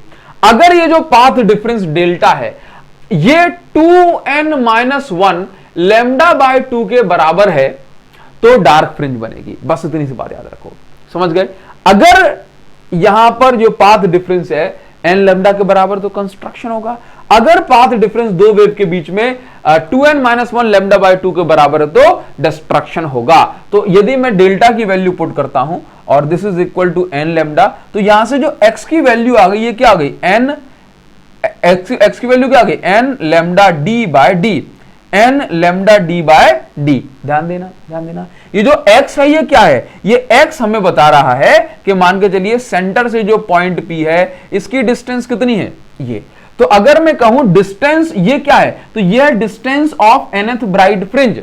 अगर जो path difference 2n-1 lambda by 2 है तो यहां से x की वैल्यू आएगी 2n-1 lambda capital D by small 2d। ठीक, ध्यान दो जरा, तो ये क्या हो जाएगी, distance of dark fringe, distance of dark fringe. तो अगर मान के चलो न्यूमेरिकल तो बनना ही है, और न्यूमेरिकल ऐसा ही बनेगा। न्यूमेरिकल क्या बनेगा, न्यूमेरिकल बन जाएगा कि find the distance between ninth bright and 8th bright fringe.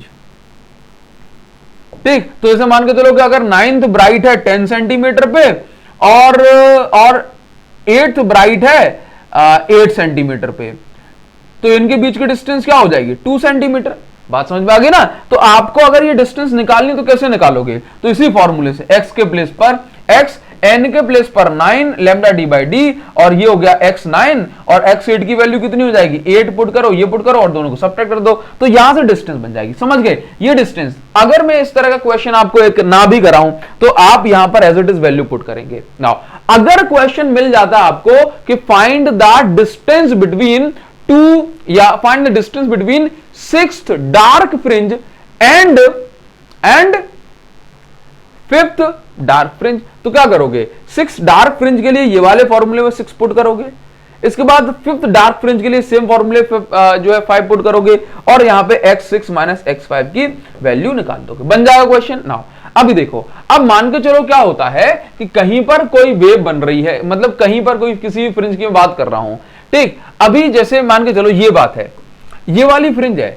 अब ये वाली फ्रिंज के लिए अगर मान के चलो ये एंगल थीटा बन रहा है, तो इसकी जो एंगुलर विड्थ या एंगुलर पोजीशन मुझे निकालनी, तो कैसे निकालूंगा, तो थीटा इज इक्वल टू यहां पर सिर्फ ये जो डिस्टेंस है ना, इसको अगर मैं परपेंडिकुलर मानूं x को, और इन दोनों बीच की डिस्टेंस d है, तो tan थीटा निकल जाएगा, मतलब थीटा। तो सिंपल आप याद रखो, थीटा इज इक्वल डिस्टेंस में अगर मैं कैपिटल D का डिवाइड कर दूंगा, अगर इस परपेंडिकुलर में बेस का डिवाइड कर दूंगा, तो यहां पर थीटा मुझे मिल जाएगा। तो जैसे मान के चलिए कि आपका क्वेश्चन कोई भी आया, ठीक, अगर क्वेश्चन कुछ भी आ गया तो वहां पर जो भी x की वैल्यू है, जैसे मान के चलो ये वैल्यू x की क्या है, n lambda capital D by small d, और x की वैल्यू है ये।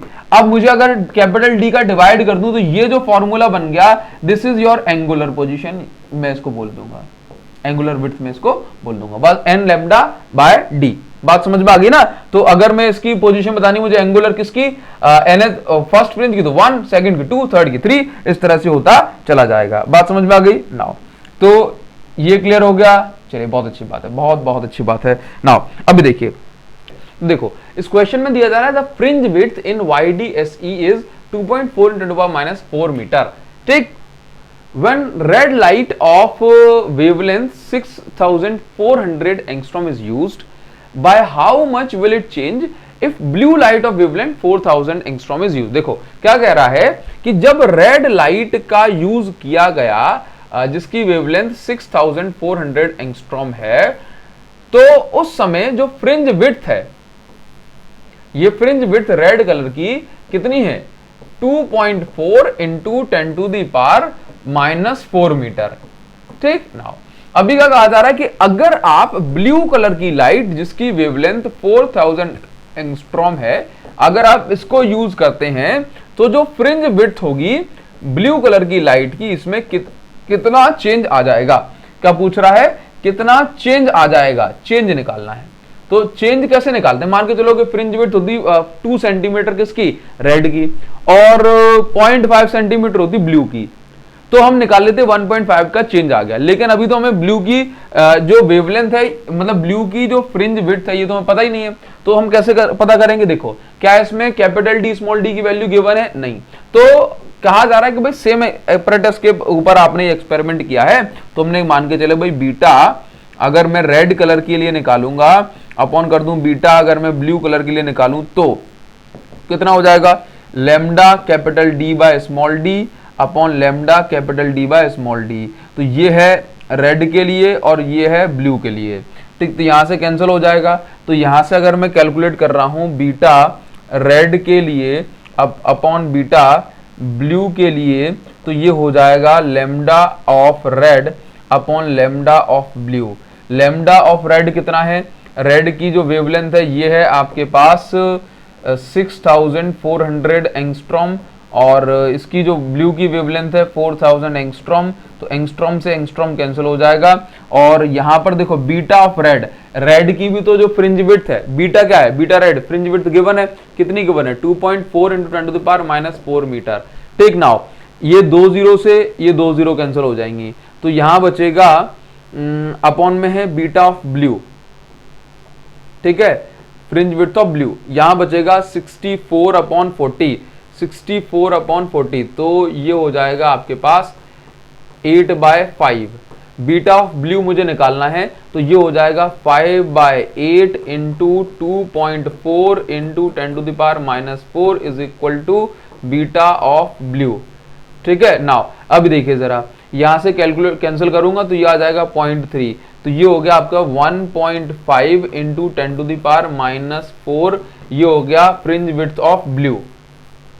तो आपको ब्लू कलर की फ्रिंज विड्थ पता पड़ गई। तो यहां से आप इसको कैलकुलेट कर सकते हो कि भाई चेंज निकालना है ना। तो चेंज का मतलब क्या होता है, रेड की फ्रिंज विड्थ है 2.4, तो रेड की फ्रिंज विड्थ माइनस ब्लू की फ्रिंज विड्थ कर दोगे ब्लू, तो कितना आ जाएगा, ये 2.4 माइनस 1.5, तो 0.9 × 10⁻⁴ मीटर, ये हो गया चेंज। तो समझ में आ गया। तो यदि किसी क्वेश्चन में आपको इस तरह से मिल जाए तो यहां पर जो है, तो यहां से आप डायरेक्ट ये रिलेशन भी याद रख सकते हो, ये रिलेशन कि भाई कैपिटल D स्मॉल d नहीं दिया हुआ है, तो याद रखो बीटा 1/β2 होता है लैम्डा 1/λ2। ये डायरेक्ट रिलेशन लगा के आप जो है इनको सॉल्व कर सकते हैं, ठीक। नाउ आगे बढ़ जाएंगे, तो देखिए जरा क्या क्वेश्चन दिया जा रहा है कि इन YDSE the width of fringes obtained with light of wavelength 6000 angstrom is 2 mm। तो width of fringes obtained, that means beta दिया हुआ है कितना, 2 mm। 2 mm को अगर मैं मीटर में कन्वर्ट करता हूं 2 मिलीमीटर को, तो ये हो जाता है 2 × 10⁻³ मीटर। नाउ इसके बाद क्या दे रहा है कि लैम्डा, अगर ये 6000 एंगस्ट्रॉम को अगर मैं मीटर में कन्वर्ट करके लिखूंगा तो ये हो जाएगा 6000 एंगस्ट्रॉम मतलब 10⁻10 मीटर। तो ये हो जाएगा lambda is equal to 6 × 10⁻7 metre. तो जब लैम्डा की वैल्यू इतनी है तो फ्रिंज विड्थ इतनी मिल रही है। नाउ कह रहा है कि calculate the fringe width if entire apparatus is immersed in liquid. अगर आपने पूरे के पूरे YDSE Young's double slit experiment का जो एपरेटस है इसको आपने लिक्विड में डुबा दिया तब क्या होगा। तो याद रखना, अगर आप लिक्विड में इमर्स कर देंगे यंग्स डबल स्लिट एपरेटस को तो जो फ्रिंज विड्थ होगी ये रिफ्रैक्टिव इंडेक्स टाइम डिक्रीज हो जाएगी। तो यहां पर जो बीटा की जो वैल्यू है कितनी हो जाएगी, बीटा की वैल्यू म्यू टाइम्स डिक्रीज हो जाएगी। ठीक, तो बीटा की value lambda capital D by small d होती है। तो इसमें अगर आप 1/μ का डिवाइड कर देंगे तो आपका जो आंसर होगा ये निकल के आ जाएगा। ठीक, तो आप इसको सॉल्व करें वैल्यूज पुट करके और आपका आंसर आ जाएगा। कर लोगे ना, बोला कमेंट सेक्शन में मुझे ये नहीं चाहिए कि सर आप जो है सॉल्व नहीं कर रहे हो उसको। मेन चीज यही है, इतना तो अब तो पेपर आ गए तो करना ही पड़ेगा ना। आगे बढ़ेंगे, देखो नेक्स्ट क्वेश्चन में क्या दिया हुआ है, पेन का कलर चेंज कर लेंगे सो दैट आपको बढ़िया से दिखाई दे पा। क्वेश्चन मोस्ट इंपॉर्टेंट से भी इंपॉर्टेंट है और बढ़िया क्वेश्चन है, बस देखने में थोड़ा सा बड़ा आपको लग रहा होगा लेकिन इसको समझना। देखिए जरा, चलो ठीक ना, अभी देखो क्या दिया हुआ है कि लेजर लाइट है। पहले तो मैं आपको बता दूं कि क्वेश्चन बढ़िया है, आप इसको इंपॉर्टेंट क्वेश्चन कंसीडर करें। ठीक, बहुत इंपॉर्टेंट है क्योंकि इस क्वेश्चन में सिर्फ एक क्वेश्चन नहीं है, इसमें 2 क्वेश्चन है और दोनों ही क्वेश्चन मोस्ट इंपॉर्टेंट हैं। ठीक ना, देखो तो एक लेजर लाइट है जिसकी वेवलेंथ है 640 nanometre.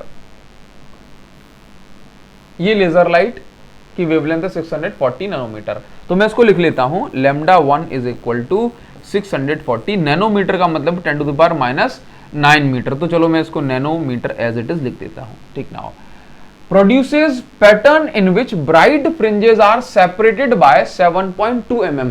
Bright fringes are separated by 7.2 mm. तो 2 bright fringe के बीच की सेपरेशन क्या है, width of dark fringe। तो जरा सोचो कि YDSE में डार्क फ्रिंज की विड्थ और ब्राइट फ्रिंज की विड्थ दोनों सेम होती है। तो इसका मतलब है कि ये क्या दिया उन्होंने, β1 दे दिया, मतलब विड्थ ऑफ फ्रिंज लिखने का दूसरा तरीका क्या, 7.2 mm, इस तरह से उन्होंने लिख के दे दिया mm। ना हो अब इसके बाद देखो, तो कहा कि जब 640 mm की लाइट आप जो है सेंड करते हैं तो उससे 7.2 mm की विड्थ आपको मिलती है। ठीक, फ्रिंज। नाउ अगर वो कह रहा है calculate the wavelength of another source of light which would produce fringes separated by 8.1 mm using same arrangement. बोला सब कुछ सेम है तो आपको ऐसी वेवलेंथ कैलकुलेट करनी है जिससे फ्रिंज विड्थ कितनी मिल जाए, 8.1 mm। तो यहां पर λ2 आपको कैलकुलेट करना है। अभी जस्ट आपको बताया कि β1 अपॉन β2 होता है λ1 अपॉन λ2। तो यहां से आप कैलकुलेट करें कि β1 की वैल्यू कितनी है, 7.2 mm अपॉन इसकी वैल्यू कितनी है, 8.1 mm इज इक्वल टू λ1 कितना है, 640 नैनोमीटर। देखो यहां mm यहां mm कट गया, mm से mm 640 नैनोमीटर और λ2 तो यहां नैनोमीटर में लिख देता हूं, λ2 मुझे कैलकुलेट करना है। तो अगर मैं इसको कैलकुलेशन करता हूं तो बहुत आसान हो जाएगा। ये देखो ये हो जाएगा ऊपर 9 8 72 होता है ना, तो 0.8। ठीक, और 9 9 81 होता है तो 0.9, पॉइंट से पॉइंट कैंसिल हो जाएगा। ठीक, अपॉन में कितना बचेगा, 640। ठीक है ना, तो यहां पर देखो λ2, तो λ2 को मैं भेज दूंगा इस साइड, तो ये आपके पास 8 से ये कैंसिल हो जाएगा, तो 8 8 ये इतना और λ2 तो और 9 8 72, तो λ2 की वैल्यू आ गई 720 नैनोमीटर। तो λ2 निकल आएगा, ये रिलेशन काम कर गया। नाउ अब देखो इस क्वेश्चन में आप पहले आप चाहो तो उसका स्क्रीनशॉट ले लो। देखो क्या कहा जा रहा है कि λ1 की वैल्यू जब आपने, जरा मैं यहां पर थोड़ा सा कुछ बहुत इंपॉर्टेंट डिस्कशन करूं उससे पहले इस क्वेश्चन को समझ लेते हैं। देखो लैम्डा 1 जब वेवलेंथ 640 नैनोमीटर की थी लैम्डा, तो फ्रिंज विड्थ कितनी बन रही है 7.2 mm की, ठीक है 7.2 mm की। लेकिन जब वेवलेंथ 720 नैनोमीटर की गई, ठीक, तो फ्रिंज विड्थ कितनी है, बड़ी हो गई कि छोटी हो गई, जरा मुझे बताओ। फ्रिंज विड्थ तो बड़ी हो गई। तो इसका मतलब ये होगा कि अगर आप बड़ी वेवलेंथ यूज करते हैं, देखो बीटा दैट मीन जो फ्रिंज विड्थ है ये डायरेक्टली प्रोपोर्शनल है, fringe width directly proportional lambda के। तो जिसकी वेवलेंथ बड़ी उसकी फ्रिंज विड्थ भी बड़ी। तो अब जरा मुझे ये बताओ कि जो क्वेश्चन में आगे पूछा जा रहा है कि मान के चलो कि मेरे पास एक स्क्रीन है, इस स्क्रीन पर मैंने 640 नैनोमीटर की वेवलेंथ को इंसिडेंट कराया एक बार, और एक बार मैंने 720 नैनोमीटर की उससे एक्सपेरिमेंट किया। तो ज्यादा फ्रिंजेस कौन से वाले केस में बनेंगी? आंसर इज 640 वाले में, सेम डिस्टेंस पे। क्यों? क्योंकि 640 में ये छोटी छोटी फ्रिंज बनेगी, 720 वाले से बड़ी बड़ी फ्रिंज बनेगी। तो ज्यादा फ्रिंज कौन किसकी बन जाएंगी? ज्यादा किसकी होंगी? 640 वाले की, क्योंकि वेवलेंथ कम तो बीटा कम तो उतनी ही जगह पे ज्यादा फ्रिंजेस आ जाएंगी। तो इसका मतलब ये हुआ ना कि 640 नैनोमीटर वाली वेवलेंथ अगर हम यूज करते हैं तो उतने ही स्पेस में, उतनी ही डिस्टेंस में ज्यादा फ्रिंजेस आ जाती हैं, जबकि 720 अगर हम यूज करेंगे तो उतनी ही डिस्टेंस पे नंबर ऑफ फ्रिंजेस कम बन पाएंगी। बड़ी सिंपल सी बात है ना। नाउ तो अब इसी चीज पर बेस्ड है हमारा नेक्स्ट क्वेश्चन, मतलब इसका आगे वाला पार्ट, और कम से कम जो है 3 से 4 बार क्वेश्चन ये पूछा गया है अलग अलग तरीके से। ठीक, नाउ तो यहां पर आपको कुछ इस तरह का देखने को इस क्वेश्चन में सॉल्यूशन मिल जाएगा। तो यहां पर हम क्वेश्चन को पढ़ लेते हैं एक बार और हम आगे बात करेंगे। देखो क्वेश्चन में दिया जा रहा है कि also find the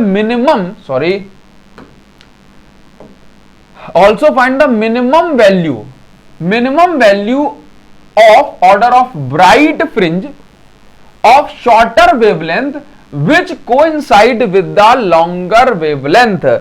that means कहा जा रहा है कि देखो अगर ये पॉइंट मैंने कंसीडर कर लिया P, एक बार मैंने 640 वाले से एक्सपेरिमेंट किया, ठीक, और एक बार मैंने 640 को क्या नाम दिया? शॉर्टर वेवलेंथ, ठीक, नाउ लैम्डा 1, और एक बार एक्सपेरिमेंट किया मतलब अलग से 720 वाले नैनोमीटर वाली वेवलेंथ से। तो हम क्या देखते हैं कि इस पॉइंट P पर देखो 640 वाली वेव से जब आप एक्सपेरिमेंट करोगे तो हमने देखा कि पॉइंट P पर कुछ 8th नंबर की फ्रिंज बन रही है, ठीक, और उसके बाद 720 वाले से एक्सपेरिमेंट किया तो देखा कि यहां पर जो है, जैसे यहां पर 8th ब्राइट बन रही थी, तो देखा कि भाई 720 वाली की इस पॉइंट पर जो है, जब हमने देखा ना अलग से एक्सपेरिमेंट किया, इतनी ही डिस्टेंस पे हमने देखा कि इसकी 7th नंबर की ब्राइट बन रही है।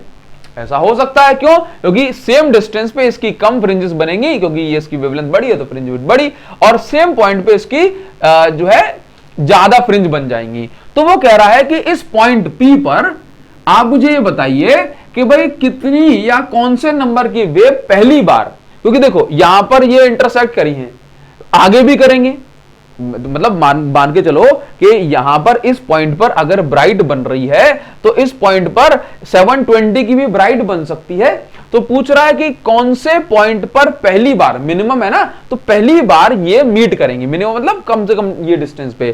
तो ये देखो, तो इसकी 7th और इसकी 8th अगर मीट कर गई तो हम बोलेंगे भाई n की वैल्यू पर पता पड़ जाएगी। देखो तो यहां पर क्या है, तो हमने कहा कि लेट n+1 वेव मीट करती हैं किसकी? ज्यादा वेव किसकी होंगी? ज्यादा वेव होंगी लैम्डा 1 की, मतलब 640 वाले की, और कम वेव किसकी होंगी?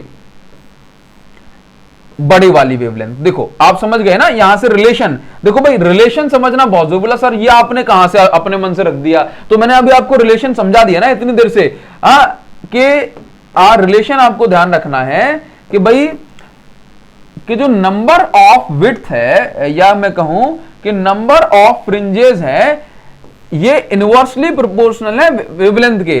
तो यहां से मैं बोल सकता हूं कि जो n लैम्डा है, मान के चलते हैं कि भाई आप यहां पर लिख भी सकते हो कि let n+1 fringes of n+1 fringe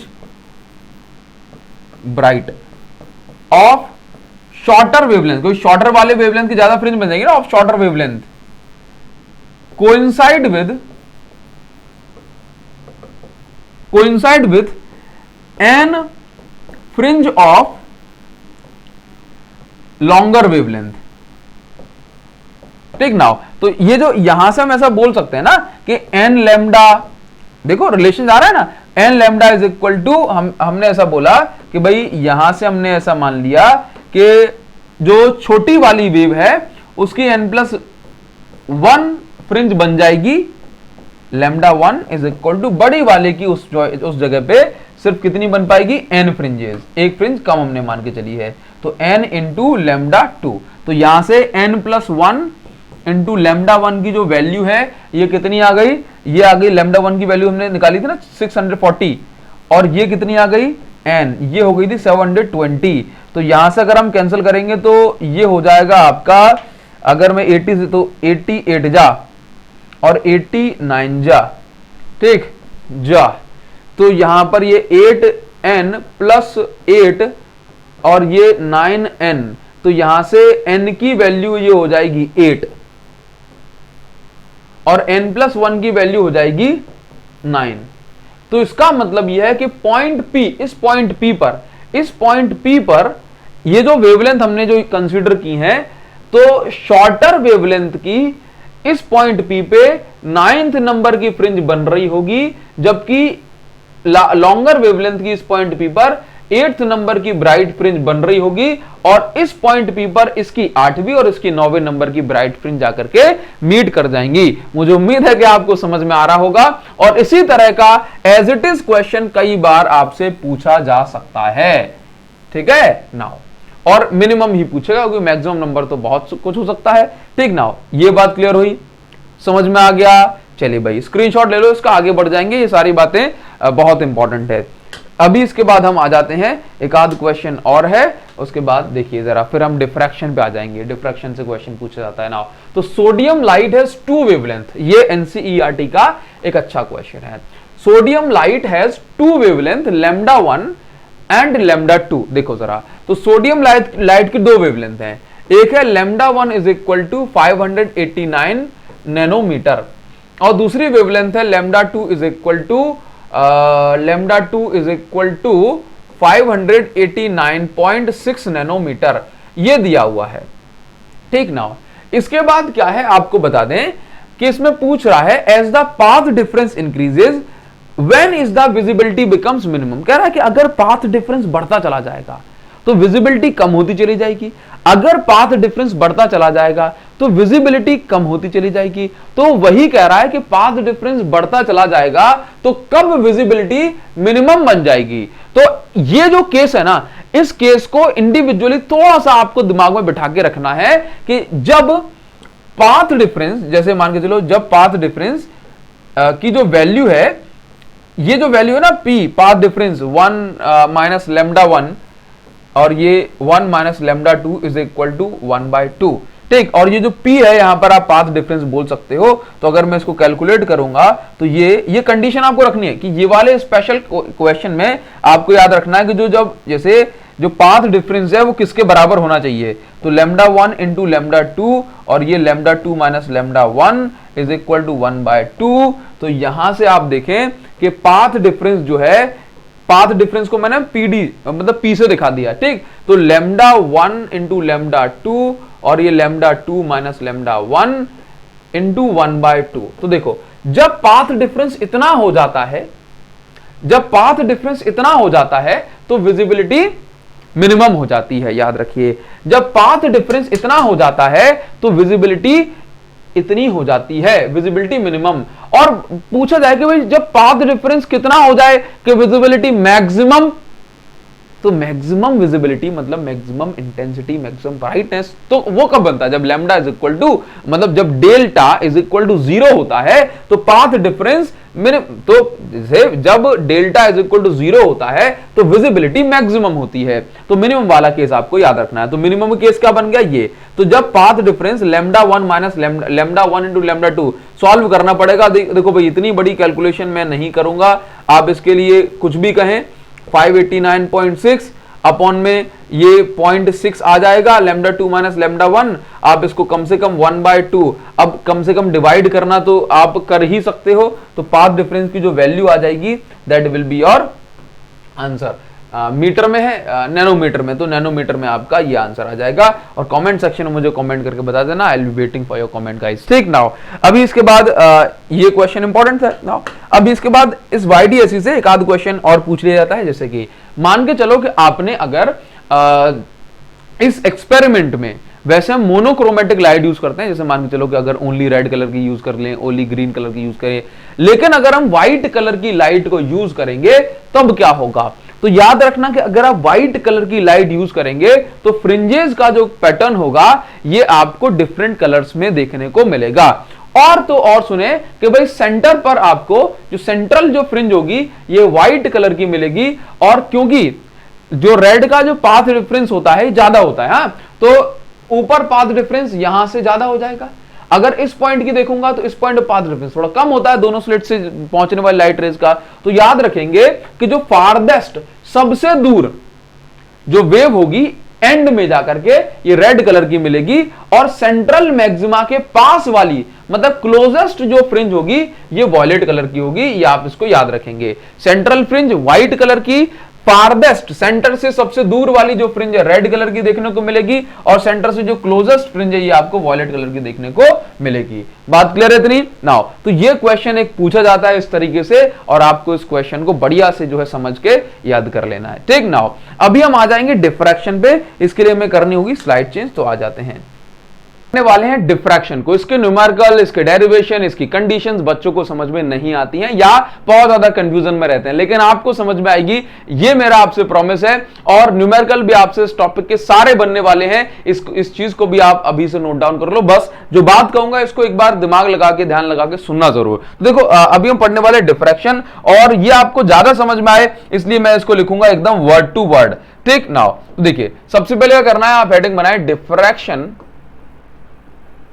ठीक, और डिफ्रैक्शन को आप और क्या बोलते हो? तो डिफ्रैक्शन को हम बोलते हैं इंटरफेरेंस एट सिंगल स्लिट। जैसे डबल स्लिट एक्सपेरिमेंट में जो इंटरफेरेंस हो रहा था, यंग एक्सपेरिमेंट में जो इंटरफेरेंस था वो डबल स्लिट से हो रहा था, लेकिन अभी जो इंटरफेरेंस हो रहा है वो सिंगल स्लिट से होगा, और सिंगल स्लिट से जो इंटरफेरेंस होता है उसको हम बोलते हैं डिफ्रैक्शन। ठीक, नाउ तो मान के चलो ये मेरे पास एक स्लिट है और यहां से एक वेव फ्रंट आ रहा था, ये वेव फ्रंट आया और इस जगह पे जो उसका ऊपर वाला पोर्शन है ये एब्जॉर्ब व रिफ्लेक्ट हो जाएगा, इधर नीचे वाला पोर्शन एब्जॉर्ब व रिफ्लेक्ट हो जाएगा, बीच वाला पोर्शन आगे बढ़ेगा। तो हम जानते हैं कि भाई एक वेव फ्रंट पर जो सभी पॉइंट्स होते हैं ये न्यू सोर्स ऑफ वेवलेट होते हैं, या मैं बोलूं न्यू सोर्स ऑफ डिस्टरबेंस होते हैं, जिसको हम वेवलेट बोलते हैं। अब इस वेवलेट से वेव आगे बढ़ेगी और स्क्रीन पे पहुंचेगी, इससे भी वेव आगे बढ़ेगी और स्क्रीन पे पहुंचेगी। तो स्क्रीन पर जब ये वेव्स जाकर के मीट करेंगी तो फिर यहां पर आपको alternate pattern of bright and dark fringe मिलेगा,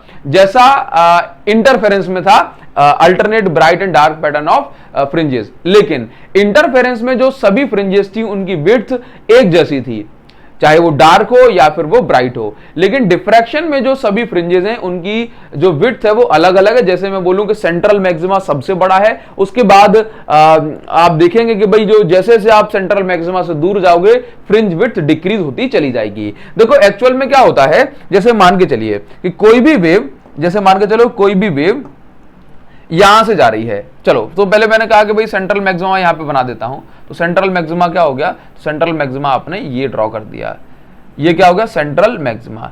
अब ये कैसे मैक्सिमा और मिनिमा बनेगा, इन चीजों पर हम डिस्कशन कर रहे हैं, अभी करने वाले हैं। तो देखिए जरा,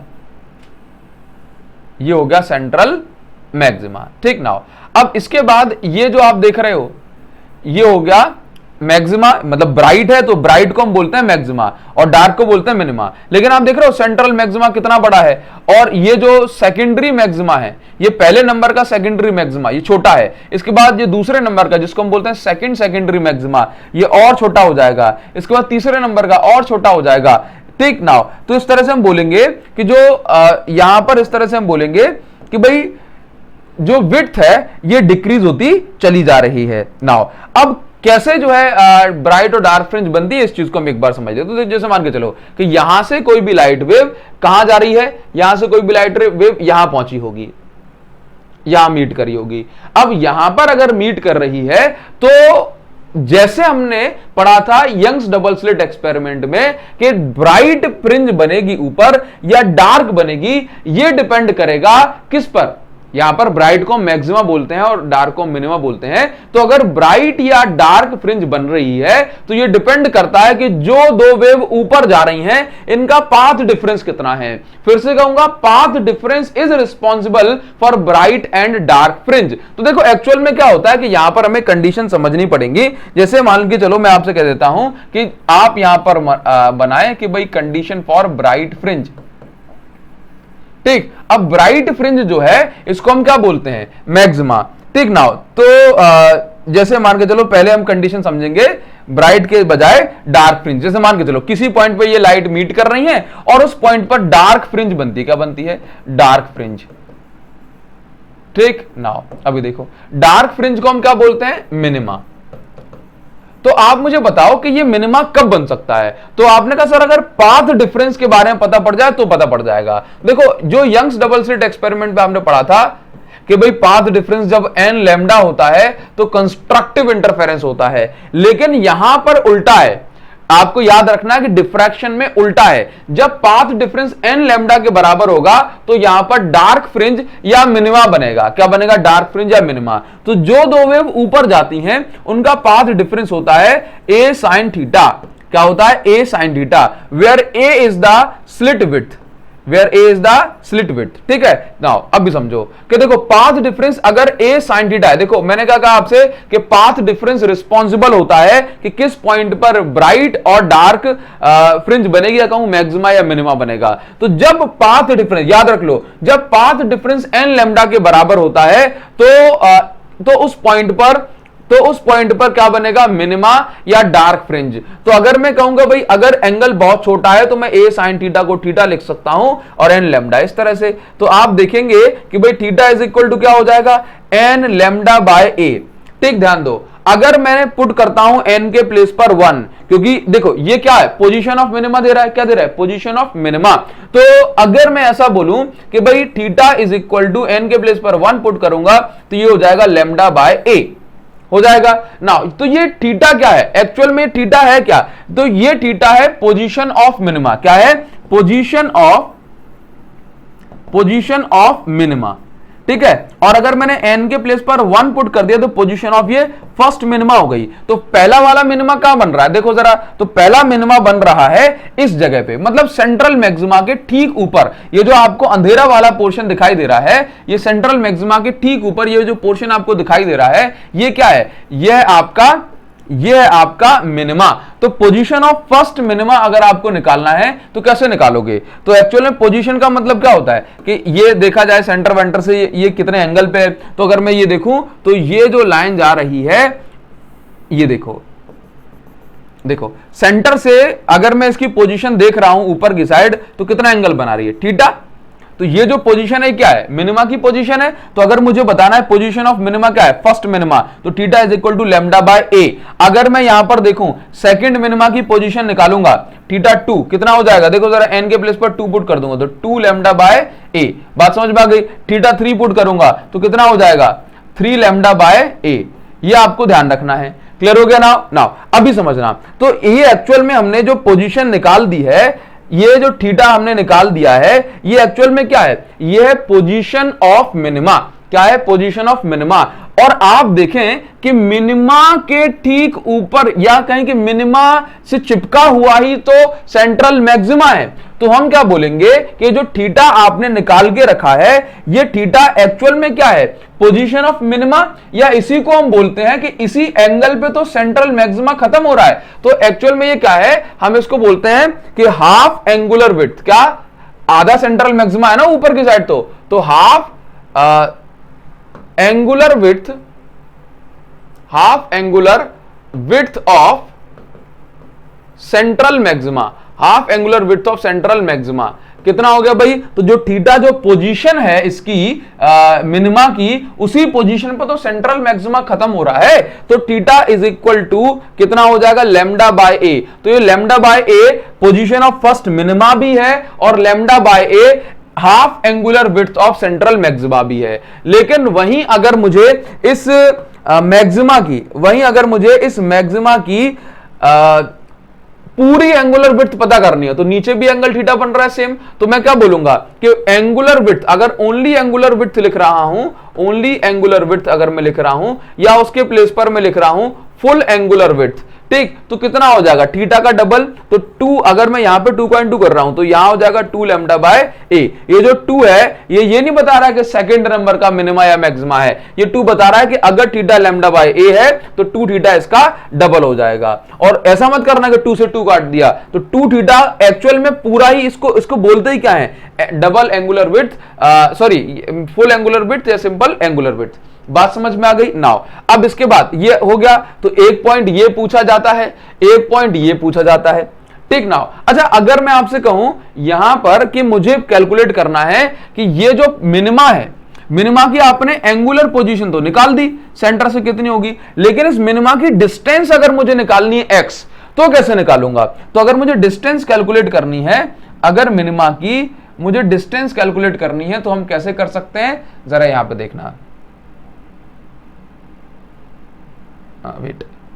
तो अगर मुझे मिनिमा की डिस्टेंस कैलकुलेट करनी है तो हम कैसे कैलकुलेट करेंगे, इसको देख लो। देखो एक्चुअल में ये x है, अगर मैं मानूं कि भाई ये डिस्टेंस क्या हो जाएगी, कैपिटल D, तो मैं यहां पे tan theta is equal to, तो आप यहां पे जैसे मान के नंबर लिखते चलो कि ये हमने फर्स्ट नंबर की कैलकुलेशन कर दी, ये हमने सेकंड नंबर की कैलकुलेशन कर दी, ये थर्ड हो गया। नाउ अब यहां पर आप चाहें तो ये नंबर लिख दें कि भाई ये हो जाएगा अपना फोर्थ नंबर का, कि आप क्या निकाल रहे हैं, अब हम ये निकाल रहे हैं distance of position, distance of minima. ये क्या था, एंगुलर पोजीशन ऑफ मिनिमा, अब निकाल रहे हैं डिस्टेंस ऑफ मिनिमा। तो डिस्टेंस ऑफ मिनिमा एक्चुअल में क्या बता रहा है, डिस्टेंस ऑफ मिनिमा एक्चुअल बता रहा है आपको x। तो x इज इक्वल टू, हम x निकालें, कैसे निकालेंगे, तो देखो हमने क्या किया कि भाई tan theta is equal to यहां से होता है perpendicular upon base, perpendicular upon base. तो परपेंडिकुलर क्या है, x अपॉन बेस क्या है, d, ठीक नाउ। अगर ये जो tan थीटा है, अगर ये tan थीटा छोटा हो गया, tan थीटा कितना हो गया, अगर ये थीटा छोटा हो गया, theta is equal to x by d, अगर tan थीटा की वैल्यू स्मॉल है बहुत ज्यादा, तो हम tan थीटा को थीटा पुट कर सकते हैं नाउ। तो यहां से x की वैल्यू क्या हो जाएगी, थीटा इंटू कैपिटल डी, और x इज इक्वल टू हमने क्या निकाला है, theta into capital D. Now तो अगर मैं आपसे कह रहा हूं कि यहां पे थीटा के प्लेस पर मैं क्या पुट कर सकता हूं, एन लैम्डा बाय ए, और कैपिटल डी के प्लेस पर कैपिटल डी, तो ये जो x हमने निकाल दिया, ये x क्या है, ये x है पोजीशन ऑफ फर्स्ट, या मैं कहूं position of minima from centre, ठीक नाउ। अगर मुझे फर्स्ट मिनिमा की पोजीशन पता करनी है, फर्स्ट मिनिमा की पोजीशन, तो यहां पर क्या हो जाएगा, x is equal to n के प्लेस पर 1 पुट करूंगा, तो 1 लैम्डा डी बाय कैपिटल या स्मॉल ए। तो ये क्या हो गई, फर्स्ट मिनिमा की पोजीशन। अब सेंट्रल मैक्सिमा के ठीक ऊपर पहला वाला मिनिमा है, तो x डिस्टेंस पे, तो ठीक नीचे भी तो पहला वाला मिनिमा है, नीचे की साइड x डिस्टेंस पे। तो अगर मुझे यहां पर कैलकुलेट करना है, मैं फिफ्थ नंबर का पॉइंट डालूंगा, अगर मुझे यहां पर कैलकुलेट करना है क्या, कि फुल विड्थ, क्या full linear width of central maxima, तो कितनी हो जाएगी मुझे जरा बताओ। देखो x का डबल, तो मतलब 2x इज इक्वल टू कितना हो जाएगा, 2 lambda capital D by A। तो ये जो क्या निकल के आ गई, फुल विड्थ ऑफ या full linear width of central maxima. तो यहां से एक चीज मैं कंक्लूड करना चाहूंगा यहां से हम एक चीज समझना चाहेंगे कि भाई देखिए, अगर मैं आपसे कह दूं 6 नंबर पे, अगर मैं आपसे कह दूं कि भाई ये सारे न्यूमेरिकल का बेस बन रहा है, अगर आप ये सारी चीज समझ गए तो काम हो जाएगा कि पोजीशन ऑफ मिनिमा कितनी आ रही है। आपने कहा फर्स्ट वाले की पोजीशन आ रही है lambda D by capital A, second की पोजीशन आ रही है या सेकंड के प्लेस पर 2 पुट कर, तो 2 लैम्डा डी बाय जो है ये, ठीक। इसके बाद थर्ड की पोजीशन आ रही है 3 lambda D by small A. Now अभी देखना, अब आपसे क्वेश्चन में न्यूमेरिकल में पूछा जाता है, आपसे अगर न्यूमेरिकल में पूछा जाए कि भाई फाइंड द सेपरेशन बिटवीन, क्या पूछा जाए कि सेपरेशन बिटवीन कौन कौन सा, बोला third minima, separation between third minima and first minima. अगर आपको minima, third minima, first minima के बीच सेपरेशन पूछा जाए तो क्या करोगे, x3 माइनस x1, और हमें पता है कि भाई n lambda d by small a minus n lambda d by small a। अब यहां पर सारी वैल्यूज जो आपको गिवन होंगी, n के प्लेस पर यहां 3 पुट करोगे, इसके प्लेस पर 1 पुट करोगे, आंसर आ जाएगा, ठीक। नाउ तो ये तो होगा मिनिमा का केस। अब इसी तरह से हम यहां पे समझेंगे कि भाई देखो, अभी हमने पढ़ा था ना, वेट, तो अभी हमने यहां पे क्या पढ़ा था कि मिनिमा के लिए पाथ डिफरेंस कितना होना चाहिए, n लैम्डा। इसी तरह से अगर मैं आपसे कहूं कि अगर पाथ डिफरेंस मैक्सिमा के लिए बात कर रहा हूं, तो अगर पाथ डिफरेंस हो जाता है कितना, यदि पाथ डिफरेंस होता है आपका 2n प्लस 1 लैम्डा बाय 2, तो ये आप अगर याद रखेंगे तो ये जो वैल्यू आ गई ये हो गई ये किसकी हो गई, मैक्सिमा की। मैक्सिमा मतलब ब्राइट फ्रिंज। तो अगर मुझे फर्स्ट मैक्सिमा की बात करनी है, अगर मुझे, तो ये क्या है, a sin थीटा। अब आप समझ जाओगे a sin थीटा, तो ये एक्चुअल में क्या है बताता हूं, 2n plus 1 lambda by 2। Now अगर यहां पे a sin थीटा की वैल्यू छोटी हो गई तो sin थीटा को मैं लिखूंगा ओनली थीटा, तो 2n प्लस 1 लैम्डा बाय 2, याद रखना 2n प्लस 1 लैम्डा बाय 2। तो थीटा इज इक्वल टू क्या हो जाएगा, 2n plus 1 lambda by 2a आ जाएगा नीचे, ये बन गया।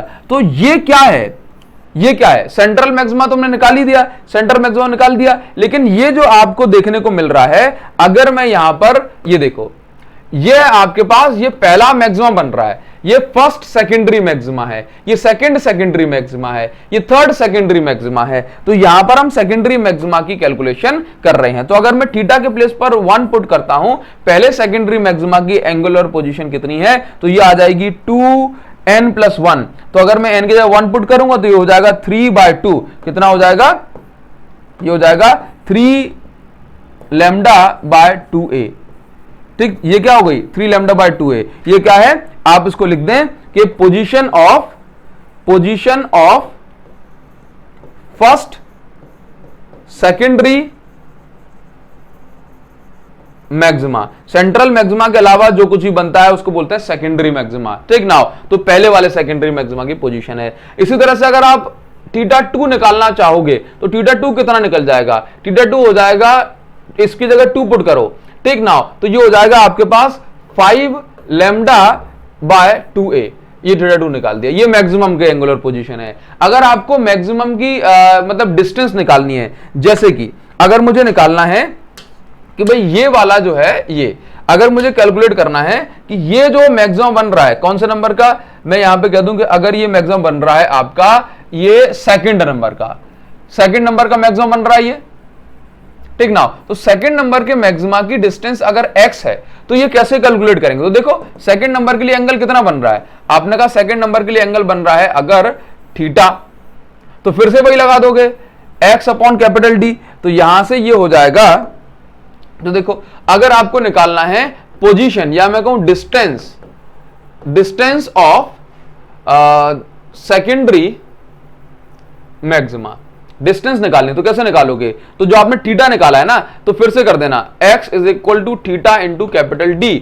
तो x इज इक्वल थीटा कितना है, थीटा है आपके पास 2n plus 1 lambda by 2a, और ऊपर क्या हो जाए कैपिटल D। तो अगर आपको पहले मैक्सिमा की पोजीशन निकालनी है तो आप यहां पर पुट करेंगे x1 और ये हो जाएगा 3 लैम्डा D बाय 2a। इसी तरह से अगर आपको सेकंड मैक्सिमा की डिस्टेंस निकालनी है सेंटर से कितनी है, तो ये हो जाएगा x2 is equal to 2 put करोगे तो ये हो जाएगा 5 लैम्डा d बाय 2a। तो अगर आपको कह दिया जाए 3 पुट करोगे तो 7 लैम्डा d बाय 2a हो जाएगा। तो अगर आपसे कह दिया जाए कि फाइंड सेपरेशन बिटवीन, क्या कहा जाए कि फाइंड सेपरेशन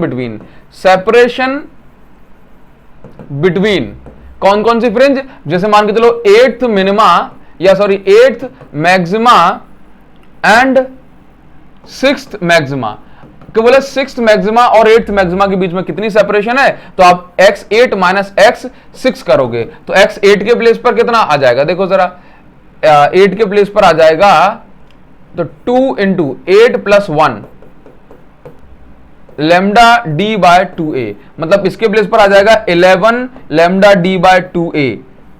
ठीक नाउ, और इसमें 6 के प्लेस पर कितना है, 6 to 12 8 to 16 सॉरी 17 नाउ, और इसके प्लेस पर कितना आ जाएगा 13 लैम्डा डी बाय 2a। तो यहां पर ये हो गया 4 लैम्डा डी बाय 2a। ठीक है, ये कैंसिल हो जाएगा तो 2 लैम्डा डी बाय ए, ये 8th और 6 के बीच में आपकी वैल्यूज आ जाएंगी। तो इस तरह से जो है न्यूमेरिकल पूछ लिया जाता है, कर दोगे, मुझे पूरी उम्मीद है कि अब तो आप इसको फोड़ करके आओगे। नाउ यहां पर एक और चीज है, जैसे आपने क्या निकाला कि अगर मैं आपसे कहता हूं कि ये हमने जो है क्वेश्चन की शुरुआत कुछ इस तरह से की थी, जैसे देखो यहां का बन रहा है, यहां बन रहा है ये मैक्सिमा। ठीक नाउ, अब अगर इसकी जो वैल्यू है, जैसे मान के चलो मैं आपसे कह रहा हूं कि ये ओपनिंग को क्या नाम दिया आपने a, इस ओपनिंग को क्या नाम दिया a, इस डिस्टेंस को आपने क्या नाम दिया टोटल डिस्टेंस x। तो अगर आप ये मान के चलें चलो हाफ डिस्टेंस की बात कर लेते हैं। ठीक ना, तो ये डिस्टेंस हो गई आपके पास x।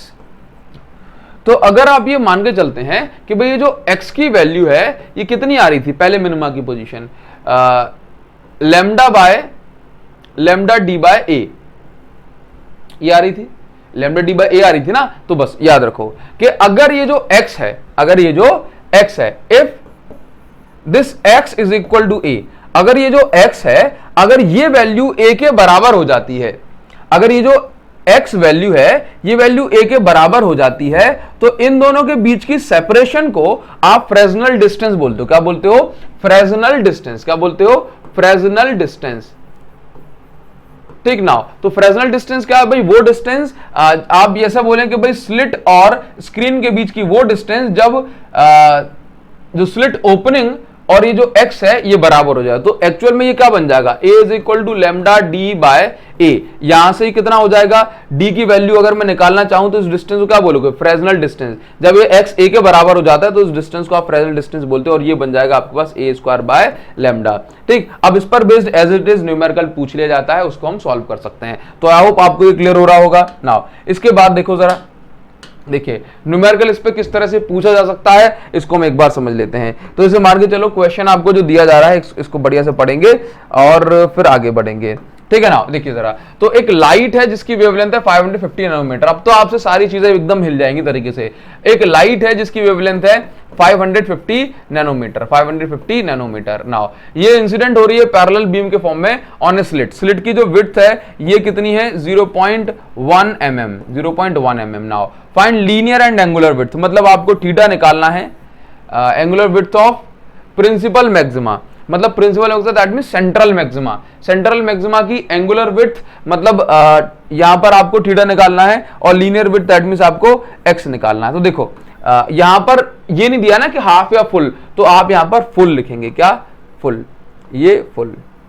नाउ तो भी देखो थीटा क्या होता है, थीटा होता है लैम्डा बाय ए। अगर आपको पूरा निकालना है तो 2 थीटा कैलकुलेट करना पड़ेगा। नाउ तो देखो 2 थीटा इज इक्वल टू क्या हो जाएगा, 2 लैम्डा बाय ए। तो यहां से अगर आप 2 थीटा की वैल्यू पुट करेंगे तो आपको मिल जाएगी, ये एक्चुअल में क्या है, ये एक्चुअल में एंगुलर विड्थ है। क्या है, एंगुलर विड्थ। नाउ अभी समझो कितना है, 2 लैम्डा के प्लेस पर 550 नैनोमीटर। नैनोमीटर का मतलब 10⁻⁹ मीटर अपॉन ए के प्लेस पर है 0.1 mm, तो 0.1 इन 10 mm है तो 10⁻³ मीटर आ जाएगा। ठीक, यहां से कैलकुलेट करोगे इसको 10⁻⁶ हो जाएगा, और कैलकुलेट करोगे ऊपर जाके 10⁻1 लग जाएगी। तो यहां पर जो एंगुलर विड्थ आ गई 2 थीटा, एंगुलर विड्थ जो निकल के आ रही है ये हो रही है 550 1100 इंटू 50 माइनस के, तो ये हो जाएगा आपका ठीक है 1100 इंटू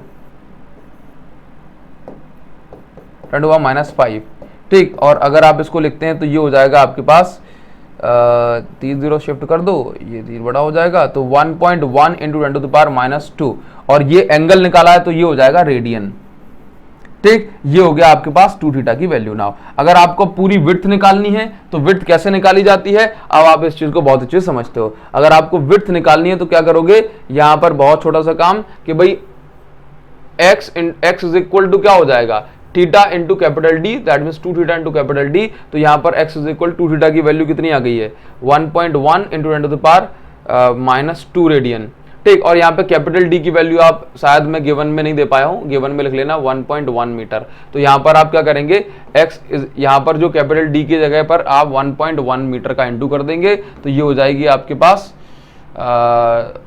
1.21 इंटू 10⁻² ये मीटर, ये आपका आंसर हो जाएगा। बात समझ में आ गई ना। तो ये क्वेश्चन बन जाएगा। इसी तरह से कोई सा भी क्वेश्चन आ जाए आप इसको कर पाएंगे। देखिए जरा, मान के चलो एक क्वेश्चन हम और ले लेते हैं यहाँ पे, अब इसको समझना। देखो कंडीशन क्या दी हुई है कि 2 nanometer and 596 nanometer are use. तो मैं यहाँ पर करूंगा कि भाई एक wavelength λ1 is equal to 590 nanometer को यूज किया गया, फिर इसके बाद दूसरी वेवलेंथ 596 नैनोमीटर को यूज किया गया, और यहाँ पर मैं क्या लिखना है मुझे, नैनोमीटर। और यहाँ पर जो स्लिट यूज की गई उस स्लिट की जो विड्थ है यह है a is equal to 2 into 10⁻⁴ metre, ठीक। नाउ नेक्स्ट क्या है कि भाई जो स्क्रीन से और स्लिट के बीच की डिस्टेंस है capital D is equal to, record हो रही है वीडियो, हाँ जी, ये डिस्टेंस कितनी है आपकी 1.5 मीटर। तो निकालना क्या है एक बार समझ लो, find the distance, find the separation between positions of first maxima in 2 cases.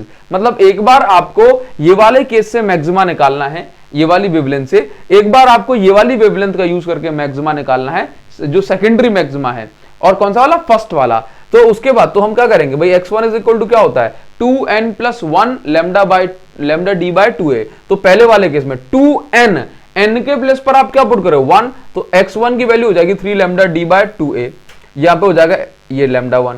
इसके बाद इसी तरह से सेकंड वाले केस में भी फर्स्ट मैक्सिमा निकालना है, तो यहां पर आप लिखेंगे सेकंड वाले केस में तो ये हो जाएगा 3, मतलब ये भी क्या है, ये भी है x1 डैश, आप इसको नाम दे दें, ठीक ना। ये भी कितना है 3 λ2d/2a, समझ गए। तो ये पहले वाली वेवलेंथ से मिलेगा आपको पहला मैक्सिमा, और ये सेकंड वाली अगर आप वेवलेंथ यूज करते हैं तो आपको जो है मिल जाएगा पहला मैक्सिमा, मतलब दो अलग अलग केसेस में, और उन दोनों के बीच की सेपरेशन निकाल देना x2 - x1 करके।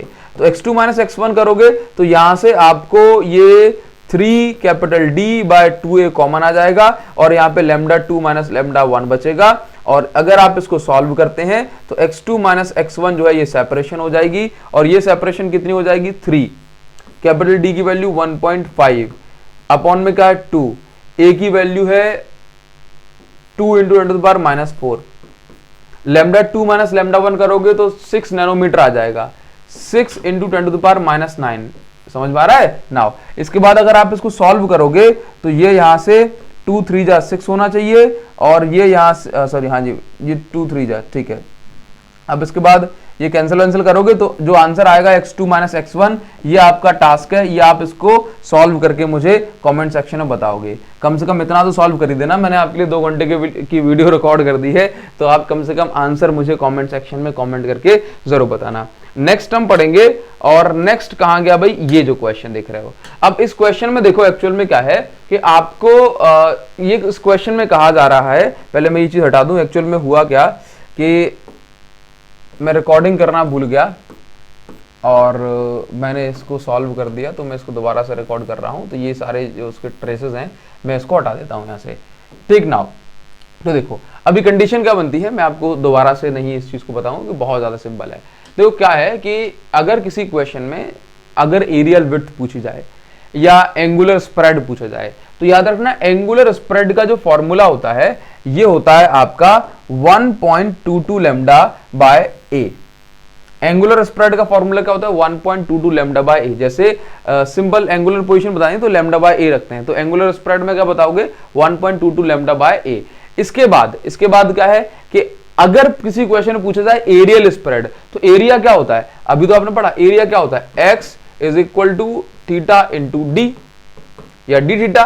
तो अगर आप ये तो क्या है एक्स का डिस्टेंस, तो या कहूं लेंथ, तो लेंथ का स्क्वायर, दैट मींस अगर आप एक्स का स्क्वायर कर दोगे तो आपको क्या मिल जाएगी एरियल विड्थ। तो एक्स होता है डी थीटा, इसका स्क्वायर करोगे तो एरियल विड्थ मिल जाएगी और यहां से आपका आंसर ये आ जाएगा। इस क्वेश्चन में कहा जा रहा था, मैंने क्वेश्चन नहीं समझाया आपको कि पर्टिकुलरली ये समझाया कि अगर एंगुलर स्प्रेड पूछेंगे या एरियल स्प्रेड पूछेंगे तो आप इनको कैसे सॉल्व करोगे। तो ये था वेव ऑप्टिक्स का एकदम पावर पैक डोज। अगर आप इसको कर लेते हैं तो आप बस एग्जाम में फोड़ के आने वाले हो। तो बस एक ही चीज कहूंगा, कमेंट सेक्शन में कमेंट करके बताओ ये वीडियो आपके लिए यूजफुल हो पाई या नहीं हो पाई, किस तरह की वीडियोस आपको चाहिए नेक्स्ट।